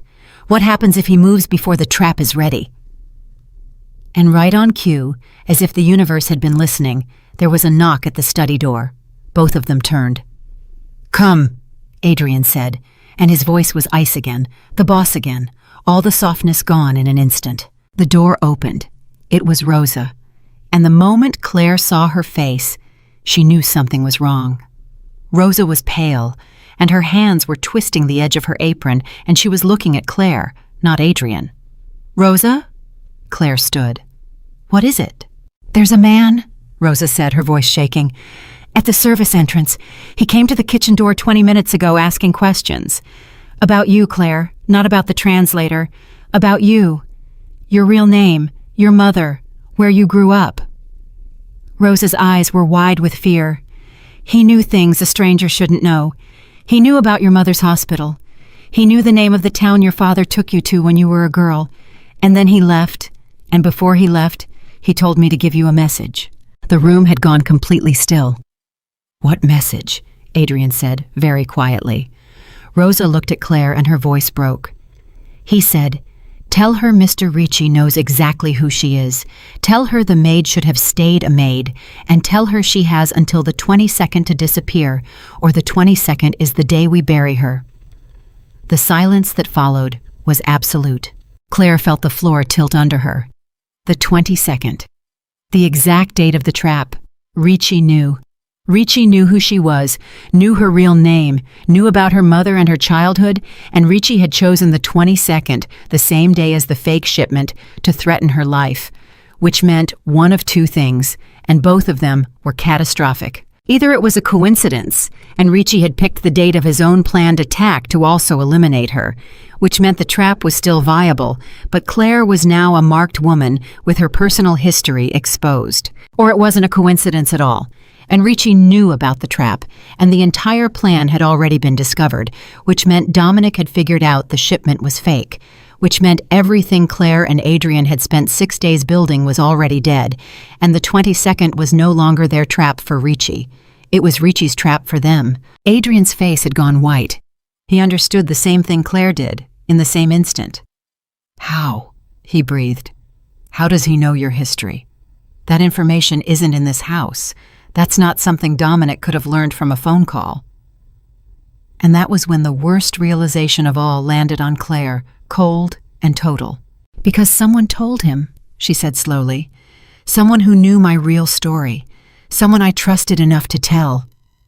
Her mind raced backward through 2 years, through every conversation, every confession, every late night in the servants' hallway when she'd let her guard down and talked about her mother, her father, the town overseas, the debt, the dreams she'd abandoned. She had told exactly one person in this entire house the truth about who she was. Slowly, Claire turned and looked at Rosa. And Rosa, who had gone even paler, who was still twisting her apron, who had known Claire's whole story, who had warned her about Dominic so specifically, so early, before Claire had any reason to suspect him, took a single step backward toward the door. Claire, Rosa whispered. Claire, no, it's not. You can't think. You knew about Dominic before I did? Claire said, and her voice was terribly calm. You told me to watch him the very first night. Before there was any reason to suspect anyone. How did you know, Rosa? How did you know to point me at Dominic? Rosa's mouth opened and closed. Her eyes darted to Adrian, then back to Claire. You pointed me at Dominic, Claire said, the pieces falling into place with sickening speed, because you needed me to find a traitor, just not the real one. You needed me looking at Dominic so I'd never look at you. That's not... How much is Richie paying you, Rosa? Adrian's voice cut across the room like a blade, and he was standing now, and the temperature in the room had dropped to nothing. 30 years. 30 years you worked for my father, and then for me, and you sold this girl's life to Salvatore Ricci. Rosa's face crumpled, and in that instant the mask fell, and Claire saw it, saw the truth she'd missed for 2 years, because she'd been so grateful to have one friend in a house full of enemies that she'd never once suspected the friend. They were going to kill my son, Rosa said, and now she was crying, but there was something underneath the tears that had gone hard and desperate. Ricci's people. My boy, he got into debt, the wrong kind, and Ricci found out I worked here, and he said if I gave him what he wanted, they'd let my son live. What was I supposed to do? Her voice rose, cracking. I told them small things at first. Then Dominic came into it, on Ricci's side, and it got bigger, and by the time you showed up, Claire, and started getting close to Adrian, they wanted to know everything about you. And I knew everything about you, because you told me, because you trusted me. The tears streamed down her face. So yes, I pointed you at Dominic to keep you busy, and I told Ricci your whole life. And I am so sorry, but they have my son. Claire couldn't breathe. 2 years. 2 years she had trusted this woman above everyone. Rosa had been the one person who saw her, the one person who treated her like a human being instead of furniture. And it had all been real, and all been a lie at the same time, a genuine kindness wrapped around a genuine betrayal, and Claire could not untangle which parts had been true. The message, Adrian said, and his voice was deadly quiet. Ricci didn't send a man to the door to threaten Claire. He sent you the words to say, "You're the messenger, Rosa. You've always been the messenger." Rosa didn't deny it. She just wept. And Claire, standing in the middle of a room where the ground had just fallen out from under everything she thought she knew, forced her mind to keep working, because that was the only thing that had ever kept her alive. If Rosa was the leak, if Rosa had been feeding Ricci information, then the question wasn't whether Ricci knew about the trap. The question was how much Rosa had known to tell him. "Rosa," Claire said, and her voice was shaking now, all the calm finally cracking. "The shipment, the one on the 22nd. Did you tell Ricci it was a trap? Do they know it's fake?" Rosa looked up, and through her tears, she said the words that changed everything. "I didn't know it was a trap," she whispered. "Nobody told me. I only knew what Dominic knew, and Dominic thinks it's real. So that's what I told Ricci, that it's real." She wiped her face. "As far as Ricci knows, the biggest shipment of the year is coming into the South Harbor on the 22nd, and it's real, and it's his for the taking." The trap was still alive, still. Ricci didn't know. Dominic didn't know. Rosa hadn't known enough to warn them. The threat against Claire's life was real, and the exposure of her history was real, and the betrayal was real. But the one thing that mattered most, the trap that could end Ricci forever, was still standing. Which meant Claire had 6 days. 6 days to survive a house where she now knew that even her closest friend had been selling her out. 6 days until the 22nd, when Salvatore Ricci would walk into a harbor expecting to destroy the Moretti empire, and instead walk into the end of his own. 6 days in which Dominic was under orders to kill her, and Ricci knew her real name, and the only person she'd ever trusted in this house was standing in front of her, weeping, having betrayed her to save a son Claire had never even known existed. Claire looked at Rosa. She looked at the woman who had warned her and comforted her and lied to her for 2 years, and she felt something break inside her that she wasn't sure would ever fully heal. "Get her out of here," Adrian said to the 2 men who had appeared silently in the doorway. "Don't hurt her, not yet. Her son is leverage now, and leverage has uses." He looked at Rosa with an expression that was almost pity and almost contempt. "You should have come to me, Rosa. 30 years, and you never once thought I might have helped you with your boy. You went to Ricci instead. That was the mistake, not the betrayal. The betrayal I understand, but you trusted the wrong monster." They led Rosa out. She didn't fight. At the door, she turned back one last time and she looked at Claire and she said, "I really did care about you. That part was real. I hope someday you believe that." And then she was gone. The study door closed, and Claire and Adrian were alone, and the silence between them was full of everything that had just been broken. Claire's legs finally gave out. She sat down hard in the chair, and she put her face in her hands, and for the first time since the night she'd stood up in that dining room, she felt the full weight of what she'd walked into. She'd wanted to matter. She'd wanted to be seen.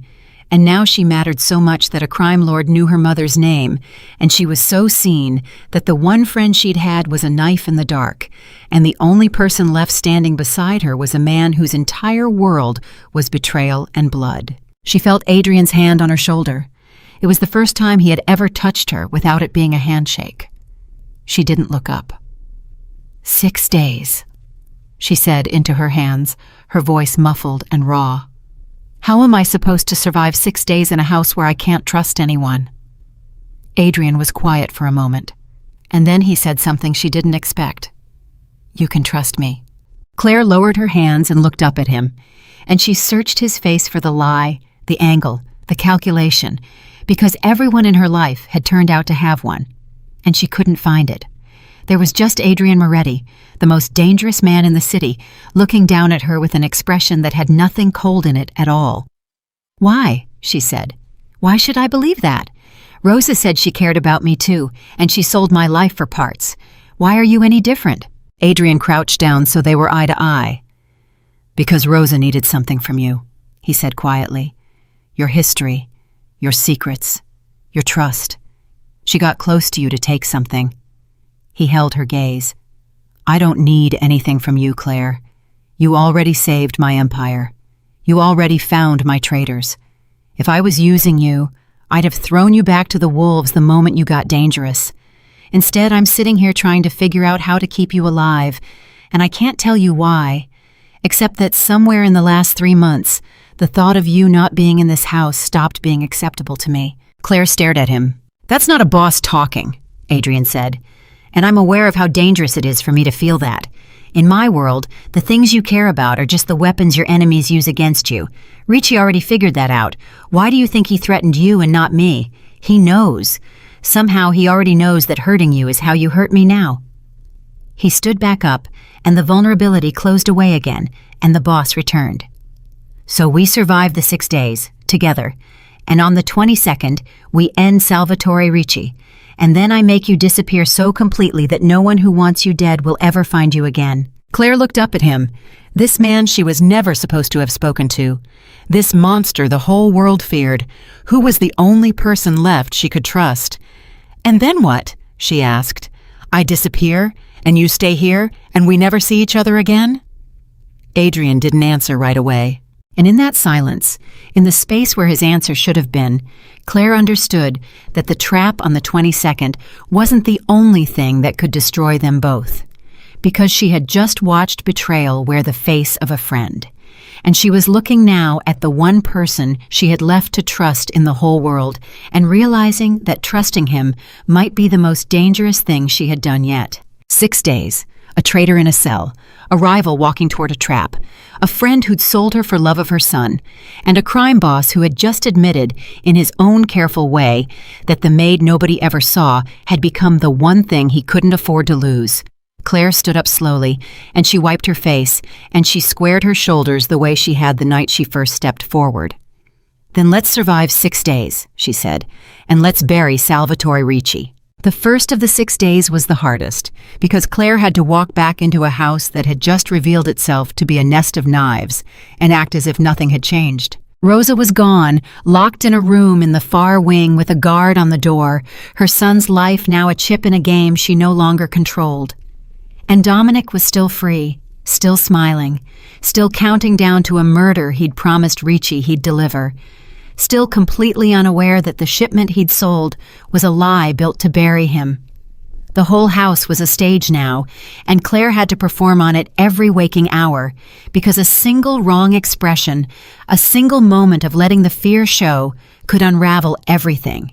At breakfast, Dominic was reading his phone again, and he looked up when she came in, and he said, "You look tired, Claire." Didn't sleep well. No? He set down his coffee. Something on your mind?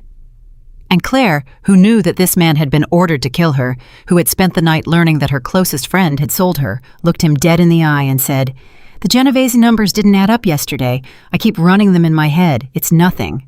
Dominic held her gaze a beat too long. Then he smiled. "That's what makes you good. You never let a thing go." He went back to his phone. "Adrian's lucky to have you." "I'm lucky to have the work," Claire said. And she poured her coffee, and her hand did not shake. And she thought, "I know what you are, and you have no idea that I know. And that is the only thing keeping me alive." She got through it. She got through the whole first day. And when night came, Adrian found her in the third-floor hallway, and without a word he tilted his head toward his study, and she followed him in, and he closed the door. "We have a problem," he said. Claire's stomach dropped. "What?" "The 22nd. Adrian moved to his desk but didn't sit. "The trap only works if Richie shows up personally, the way Dominic said he would. But Richie threatening you through Rosa changes the math. He's feeling confident. Confident men get careless, but they also get impatient. If Richie decides to move on you before the 22nd, to prove a point, to rattle me, then Dominic acts early, and the whole timeline collapses." He looked at her. "We need to make sure Richie stays patient. We need to make sure he believes the 22nd is worth waiting for, which means we need to feed him one more thing, something that makes him absolutely certain the shipment is real and absolutely certain that waiting is worth it." "Through Dominic," Claire said. "Through Dominic, but it has to be perfect, because Dominic is the one piece of this that could still see through us. He's smart, Claire. 30 years of surviving in this world. If we push too hard, if the bait looks too good, he'll smell it." Adrian's jaw tightened. "So I need to know exactly how he thinks. And you're the one who's been listening to him. You're the one who knows the shape of his mind now. So tell me, what does Dominic need to hear to believe it completely?" Claire thought about it. She thought about every call she'd overheard, every lie Dominic had told, the careful, patient way he moved. And she understood something about him that she said out loud slowly as it came together. "Dominic doesn't trust good news," she said. "He's suspicious of anything that comes too easily. Every time I've heard him talk to Richie, he's most convinced when he thinks he's discovered something he wasn't supposed to know." She looked up. "He doesn't believe what he's told. He believes what he catches. So we don't hand him the confirmation. We let him overhear it. We let him think he stole it." Adrian went still, and then a slow, cold smile spread across his face. "You want to stage a conversation. Let him catch us talking about the shipment when we don't know he's listening." "He does it to everyone else," Claire said. "He conducts his whole betrayal on the assumption that no one's listening to him. So let's use his own trick against him. Let's make him the one who overhears. Let's give him a moment where he thinks he's caught the real truth, and let that truth be exactly the lie we need him to carry to Richie." Adrian looked at her for a long moment, and there was something in his expression that went beyond strategy, something that was almost admiration and almost fear. "You think like they do," he said quietly. "You think like the most dangerous people I've ever known. And you spent 2 years mopping my floors."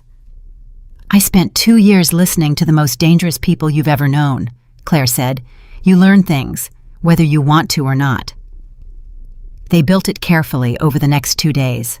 On the third day, Adrian arranged for himself and Claire to have a conversation in the small library off the main hall, a room with thin walls and a hallway that Dominic used a dozen times a day.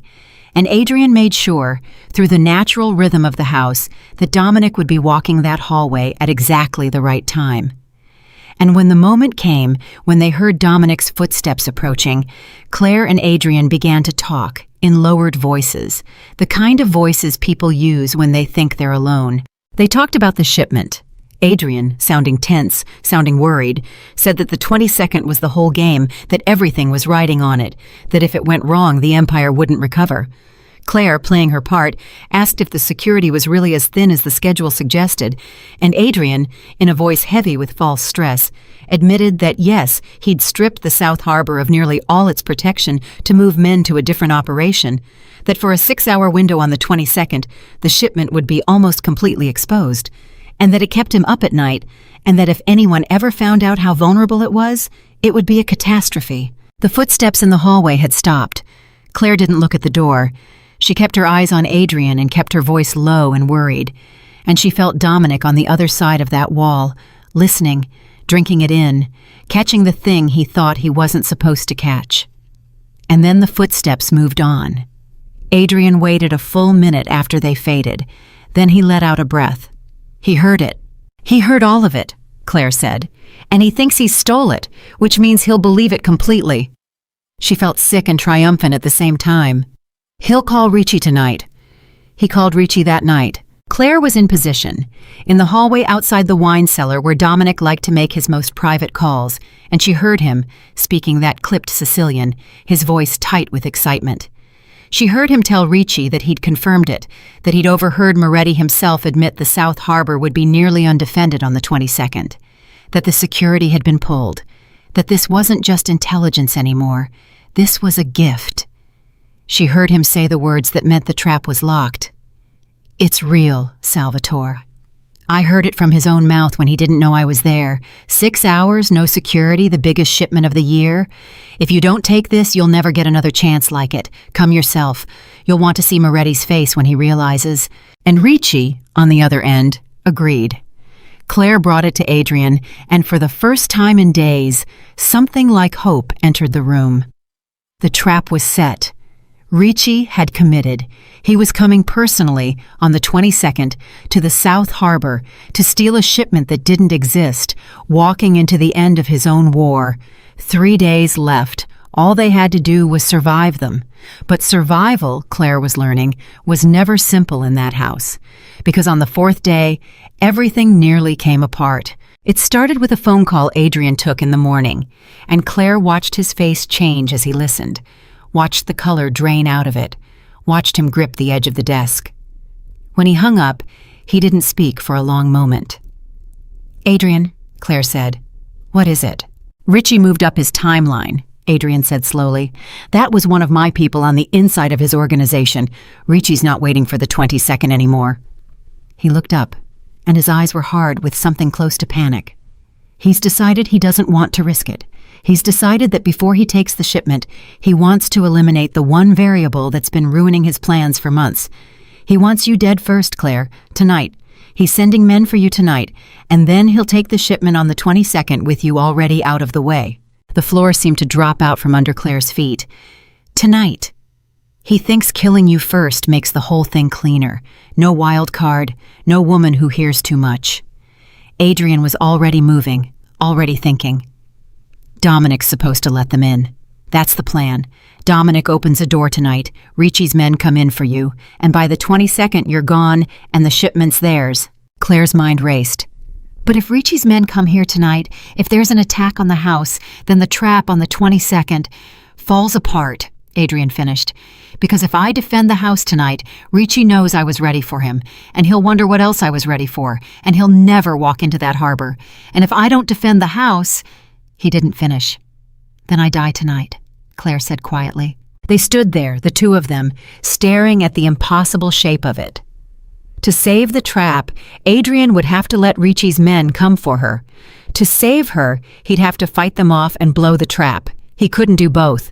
And Claire, who had spent her whole life thinking her way out of corners, looked at the corner she was in now and saw only one way through it, and it terrified her. "Let them come," she said. Adrian's head snapped up. "What?"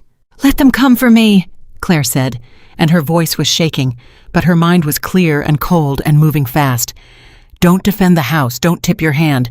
Let Richie believe his plan is working." She swallowed. "But make sure that when they come, I'm not where they think I am. Move me, hide me. Let them break in and find an empty room. Let Dominic open the door for killers who catch nothing but air. And here's the beautiful part." She stepped closer to him.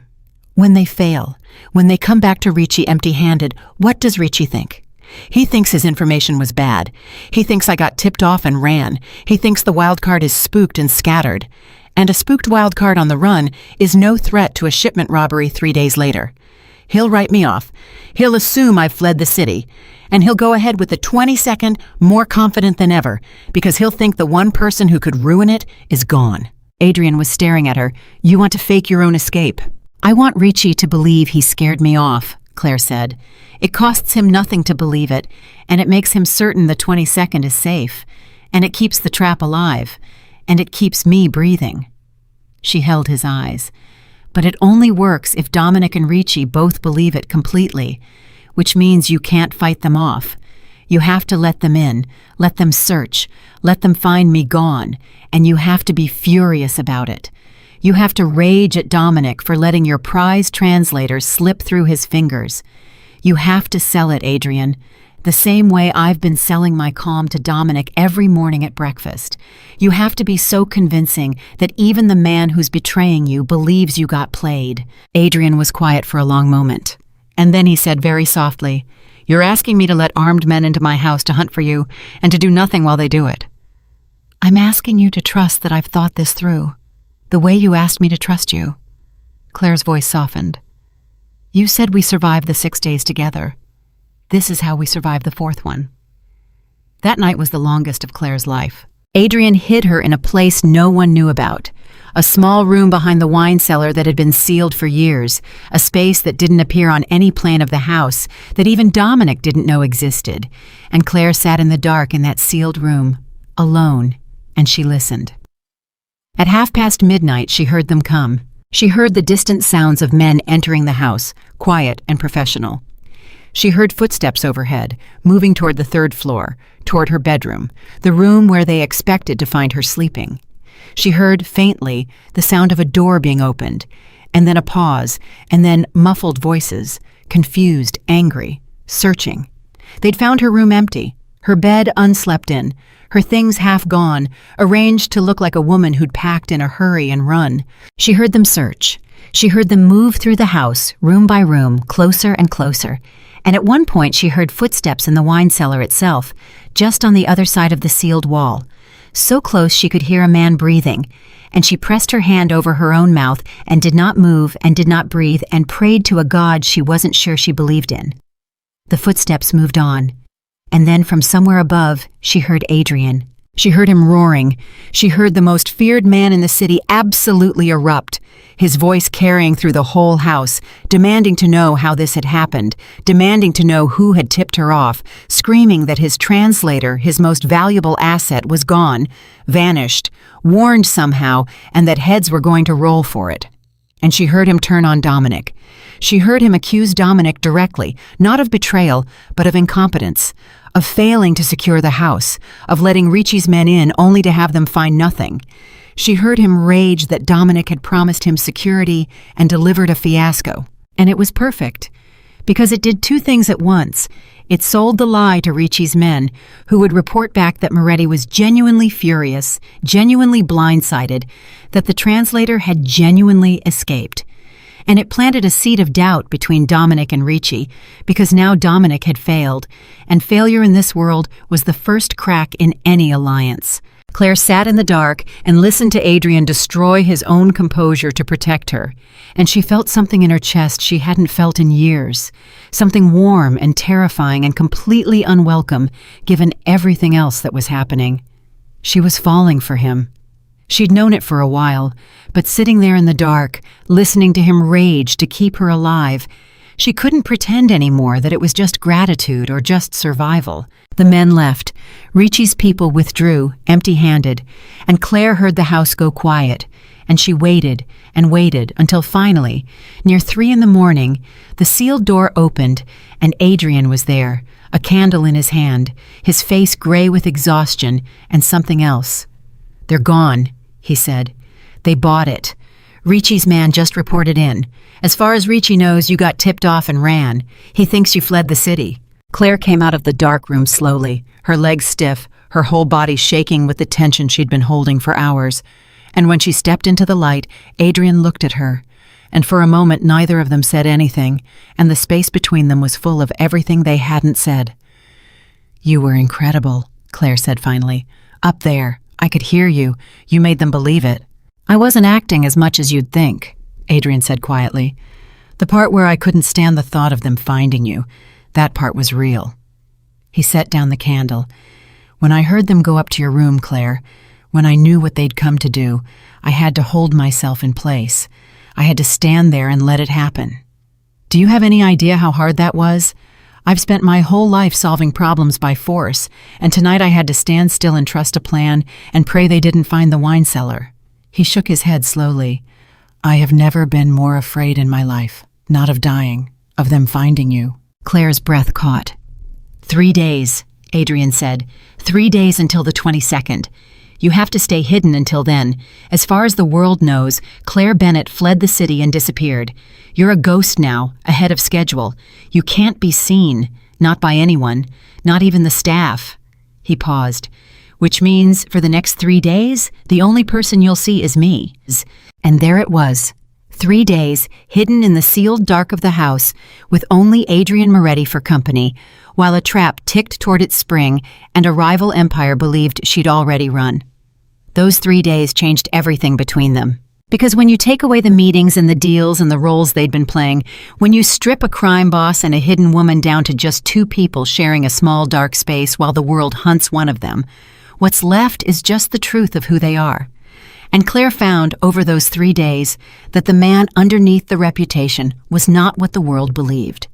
He brought her food himself twice a day, slipping down to the sealed room when the house was quiet. And he stayed. He stayed longer each time, and they talked, in low voices, the way they'd talked when they staged the conversation for Dominic, except now none of it was staged. He told her things he'd never told anyone. He told her about his brother, the one Rosa had mentioned, the one whose coffin Dominic had helped carry. He told her how his brother had died young and violent, and how Adrian had inherited an empire he'd never wanted, at an age when he was still barely a man, and how he'd had to become the monster the world feared because a softer man would have been eaten alive. He told her that every day for 20 years he'd worn the reputation like armor, and that somewhere along the way, the armor had become the man, until he wasn't sure anymore where the performance ended, and he began. "And then a maid stood up in my dining room," he said on the second night, and told a room full of killers that they were about to make a mistake. And she was right. And I looked at her, and I thought, there's a person in this house who isn't afraid of me. There's a person who sees past the armor. He looked at Claire in the dim light. "I hadn't felt seen in 20 years, Claire. Not until you." Claire, who had spent 2 years being invisible, who had wanted nothing more in the world than to be seen, understood exactly what he meant because it was the same thing she'd been starving for. 2 people, both of them wearing masks the world demanded of them, both of them so lonely inside those masks that they'd forgotten what it felt like to be known. And they'd found it, impossibly, in each other, in a sealed room in the dark, 3 days before a war. "I have to ask you something," Claire said on the 3rd night, the night before the 22nd. "And I need the truth. Ask, when this is over, when Ricci is gone and the trap is sprung and I disappear the way you said, when I'm a ghost with a new name in a new city." She made herself say it. "Is that really the plan? I vanish and you stay here and we never see each other again? Because I need to know, Adrian. I need to know if I'm saying goodbye tomorrow or if I'm saying something else." Adrian was quiet for a long, long time. "I've thought about nothing else for 3 days, he said finally. "The smart answer, the safe answer, is yes. You disappear. You get a real life, a clean life, far away from all of this. You deserve that. You deserve a world where no one knows your mother's name, where no one's ever ordered your death, where you're not the woman who hears too much. And if I care about you at all, the right thing to do is to give you that. To let you go, to never find you." He looked at her, and his voice dropped. "That's the smart answer." "And the other answer?" "The other answer is that I don't want to let you go," Adrian said. "The other answer is that in 3 days in a dark room, I've become more myself than I've been in 20 years, and I don't want to go back to being the armor. The other answer is selfish and dangerous, and it would put you at risk for the rest of your life, because being loved by a man like me is a death sentence with a long fuse. Ricci figured that out. So will the next one, and the one after that." He shook his head. "I can't ask you to live like that. I won't. So the smart answer has to win, even though I don't want it to." Claire looked at him in the dark. This man who was, she realized, trying to protect her from himself, trying to do the one selfless thing in a lifetime built on ruthlessness. And she felt her heart break and swell at the same time. "You know what I've learned," she said softly, "in all these years of listening? I've learned that people almost never say what they mean. They hide it, they code it, they bury the real thing under the safe thing. And it's my whole gift, my whole curse, that I can always hear the real thing underneath. She reached out, and she touched his hand, the first time she had ever reached for him. So I heard you just now, Adrian. I heard the smart answer, but I also heard the thing underneath it, and the thing underneath it doesn't want me to go. Adrian went completely still. Let's survive tomorrow first, Claire said quietly. Let's bury Ricci, and then let's stop giving each other the smart answer and start telling each other the truth. For a moment in that dark sealed room, on the last night before everything, Adrian Moretti looked at her with all his armor gone, just a man, just a person, seen all the way through. And whatever he was about to say, whatever answer he might finally have given, was interrupted by a sound that turned Claire's blood to ice. A knock on the sealed door. 3 slow knocks, and a voice on the other side, a voice that was not supposed to know this room existed.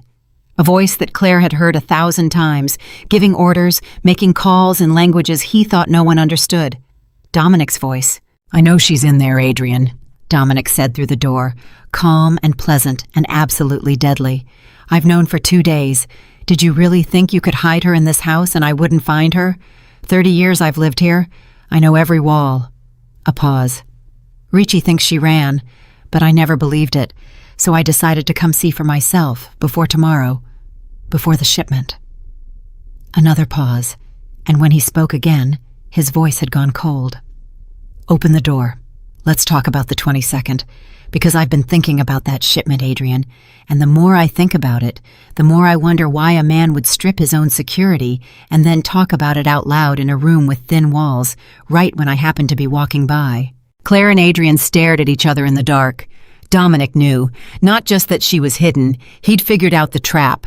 He'd realized the overheard conversation had been staged, and he was standing on the other side of a door that only Adrian could open. 3 days of careful planning balanced on a knife's edge, the night before the 22nd, with the one man who could unravel all of it, waiting in the dark hallway, with the truth in his hands. Open the door, Dominic said again, softer now, more dangerous. Or I make a phone call and Ricci knows everything before sunrise. And tomorrow the only trap that springs is the one that closes on both of you. Adrian's hand moved slowly to the door, and Claire saw, in the candlelight, that his other hand had moved to his jacket, to whatever he kept hidden there, and she understood that the next 60 seconds would decide whether any of them lived to see the 22nd at all. Adrian's hand stopped on the door, and then, instead of opening it, he did something Claire didn't expect. He laughed. It was low and easy and completely relaxed, the laugh of a man who held every card, and Claire realized in an instant that whatever fear had flickered across his face a moment ago, he had already buried it, and now he was doing what he did best. He was performing. Come in then, Dominic, Adrian said, and he pulled the door open. You've earned it. 30 years, and you finally found the one room in this house I kept from you. Come in, let's talk about the 22nd. Dominic stepped into the candlelight with a gun already in his hand, held low but ready, and his eyes moved from Adrian to Claire and back again, and there was a thin, satisfied smile on his face. So it's true, he said. The maid who got lucky, hiding in a hole in the wall while the whole city thinks she ran. He shook his head. I told Ricci you were nothing, Claire. I was wrong. Nothing doesn't need to be hidden this carefully. You figured out the trap, Adrian said. It wasn't a question. He was buying time, and Claire knew it, and she made herself stay very still. I figured out the trap, Dominic agreed. The conversation in the library, too convenient. A man like you doesn't strip his own security and then discuss it where he can be overheard. You've never made a careless mistake in your life, Adrian. So the moment I heard it, I knew it was theater. He gestured slightly with the gun. The only question was who it was for, and the answer was me, which means you know.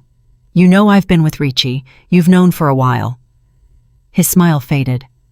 How long? Long enough, Adrian said, and you didn't kill me.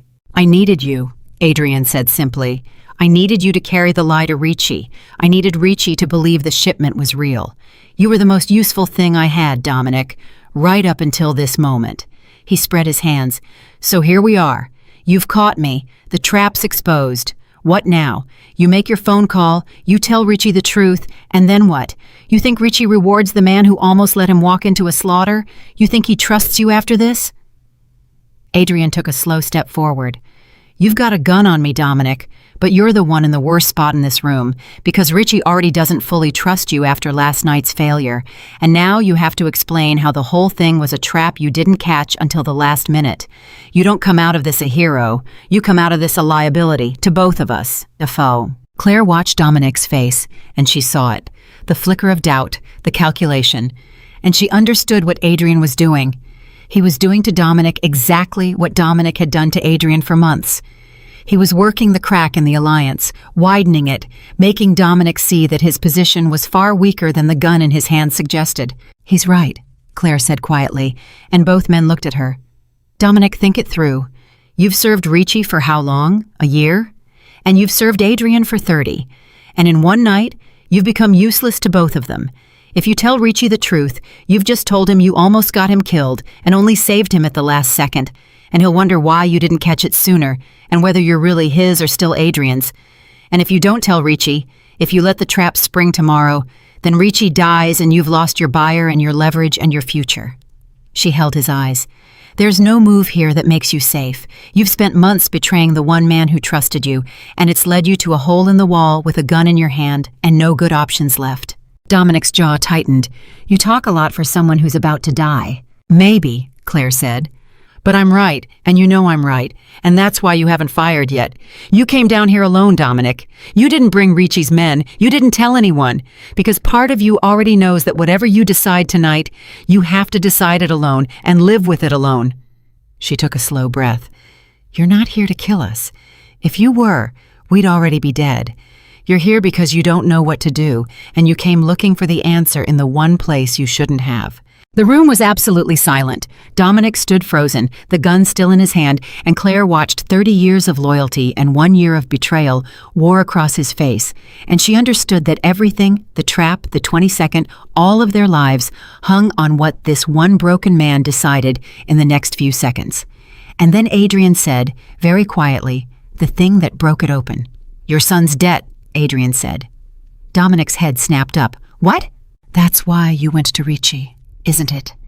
Same as Rosa. It's always the same story. Adrian's voice was soft now, almost gentle. I found out 3 days ago, when Rosa told me everything. Richie got to both of you the same way. He found the people I trusted, and he found what they were afraid of losing. With Rosa, it was her boy. And with you, he paused, it was money, your daughter, the treatments. I know about your daughter, Dominic. I've always known. I just never said anything because I thought you'd come to me if it got bad enough. His voice cracked, just slightly. You should have come to me. 30 years and you went to Richie instead of me. That's the part I can't forgive. Not the betrayal, the fact that you thought I'd say no. Claire watched the gun in Dominic's hand begin to shake. You don't know anything about my daughter, Dominic said, but his voice had gone rough. I know she's 7, Adrian said. I know she's been sick for 2 years. I know the treatments cost more than you make. And I know Richie found out. And I know he offered to pay for them if you gave him me. And I know you told yourself it was for her, that any father would do it. Adrian took another slow step, and now he was close enough to touch the gun if he wanted to. And he didn't. I would have paid for her treatment, Dominic, every cent, without you owing me anything. All you had to do was ask. You carried my brother's coffin. You held my hand at his grave. You think I'd let your little girl die over money? Dominic's face crumpled, and for a moment the ruthless lieutenant was gone, and there was just a father, exhausted and cornered and drowning, and Claire felt something twist in her chest, because she knew that feeling. She knew what it was to do something terrible because someone you loved was dying and you had no other way to save them. She'd become a criminal's maid for exactly that reason. She and Dominic and Rosa were all the same story, all of them people who'd sold pieces of their souls to save someone they couldn't bear to lose. It's too late now, Dominic whispered. Whatever you would have done, it's too late. I already did it. I already sold you. It's not too late, Adrian said. Not yet. Tomorrow it will be. But right now, tonight, you have one move left that saves your daughter and saves you. And it's not the gun. He held Dominic's eyes. Let the trap spring. Say nothing to Ricci. Let him walk into that harbor tomorrow, and when he's gone, when his organization falls apart, I'll pay for your daughter's treatment, all of it, and I'll never speak of any of this again. You come home, Dominic. You come back to where you belong. That's the offer. That's the only offer that ends with your little girl getting better and you getting to watch her grow up. The gun trembled violently in Dominic's hand. And if I say no, he whispered. Then you fire that gun, Adrian said quietly, and Ricci's men storm this house, and maybe you kill me, maybe you don't. But either way, the war comes early and messy, and your daughter's treatment dies with the deal, and you spend whatever's left of your life running from what you did. That's the other road. He held out his hand, palm up, the same gesture he'd made to Claire in the dining room months ago, the offer of a way back. Choose, Dominic, but choose like a father, not like Ricci's dog. For a long, agonizing moment, nobody moved, and then Dominic began to cry, silent and shaking, and the gun lowered inch by inch until it hung at his side, and Claire let out a breath she'd been holding for what felt like an hour. I'm sorry, Dominic said, his voice breaking. God help me, Adrian, I'm so sorry. I didn't know how to ask. I didn't know how to say my little girl was dying and I couldn't stop it. So I let Ricci make me a monster, instead of letting you see me weak. He wiped his face with the back of his hand. 30 years, and I was more afraid of being weak in front of you than I was of betraying you. What kind of man does that make me? A father, Adrian said, and he reached out and took the gun gently from Dominic's hand. It makes you a father who made a terrible mistake, and tomorrow you get to start making it right. The 22nd came, and Salvatore Ricci, patient predator, the man who had spent 10 years never quite going to war, walked into the South Harbor at the appointed hour with 15 of his best men, expecting to find the biggest shipment of the year sitting nearly undefended, expecting to finally complete the slow murder of the Moretti empire, expecting to stand there and watch Adrian Moretti's world collapse. He found no shipment. He found instead that the harbor was not undefended at all, that the 6-hour window of vulnerability had never existed, that the entire operation had been built out of nothing but a lie carried to him by a lieutenant he thought he owned. And by the time Salvatore Ricci understood that he had walked into the exact trap he thought he was springing, it was already far too late to walk back out. Claire was not there. Adrian had insisted, and for once she hadn't argued. She'd waited at the mansion, in the study, through the longest hours of her life, not knowing until it was over whether the plan had worked or whether Ricci had somehow slipped free and the war had come anyway. It was Adrian who came back and told her. He walked into the study near dawn, exhausted and gray, and he stood in the doorway and he said simply, "It's done. Ricci's finished. His organization is already tearing itself apart. By the end of the month, there won't be anything left of it." He leaned against the doorframe. The war that's been circling my empire for 10 years ended tonight in a harbor because a maid understood a phone call in Sicilian. Claire crossed the room and, for the first time, she put her arms around him and he held her, and neither of them said anything for a long time. In the weeks that followed, the empire didn't just recover. It became stronger than it had been in years. With Ricci gone and his organization collapsed, the Morettis absorbed what was left, and the rumors of Adrian's decline died completely, replaced by a new and far more dangerous kind of legend. Word spread through the underworld that Adrian Moretti had a weapon no one else possessed, a person who could hear what no one else could hear, who could sit in any room and understand any language and any lie, who had turned the great Salvatore Ricci's own scheme against him and buried him with it. They never learned her name. Adrian made certain of that.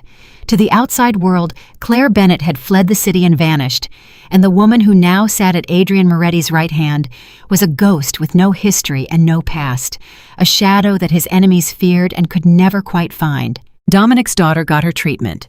Adrian paid for all of it, quietly, the way he'd promised, and the little girl began to recover, and Dominic came back into the fold. Not as the second-in-command he'd been, that trust could never fully return, but as a man who'd been given a second chance he knew he didn't deserve, and who spent every day afterward trying to earn it.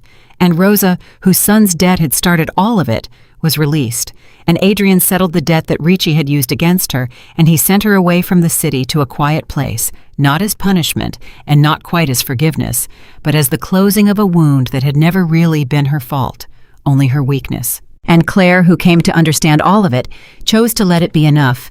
But the biggest question, the one that had been left hanging in the dark of a sealed room the night before the 22nd, still remained. And one evening, weeks after it was all over, Adrian brought it back to her. "I made you an offer once," he said.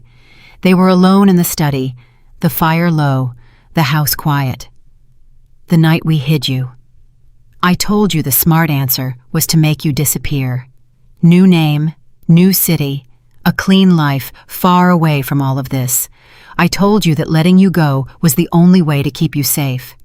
And you told me you could hear the thing underneath the smart answer." He looked at her. "So here it is, Claire. No more codes. No more hiding it under the safe thing. The smart answer is still the smart answer. Being with me is dangerous. It will always be dangerous. There will always be another Ricci, another enemy who figures out that the way to hurt me is to hurt you. If you stay, you're choosing a life where you'll never be completely safe. And you deserve safe. You deserve a world where no one knows your name." "I had a world where no one knew my name," Claire said quietly. "I had it for 2 years. I was invisible and I was safe, and I was so lonely I forgot I was a person." She stepped closer to him.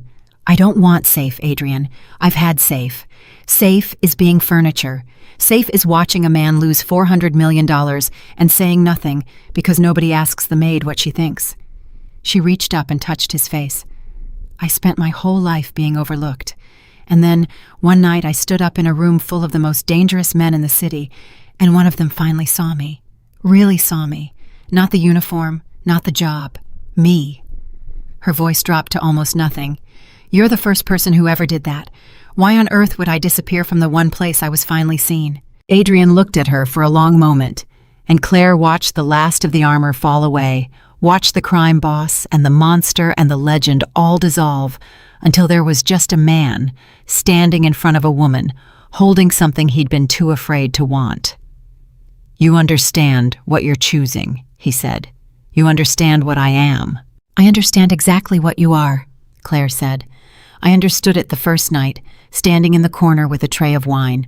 I've understood every word you've said and every word you didn't say since the day I got here. That's my whole gift, remember? I hear the truth underneath." She smiled, and there were tears in her eyes. "And the truth underneath you, Adrian Moretti, is a man who carried an empire he never wanted, who became a monster to survive, who paid for a traitor's dying daughter, who let armed men into his own house rather than let one woman come to harm. I hear all of it. I've always heard all of it, and I'm staying."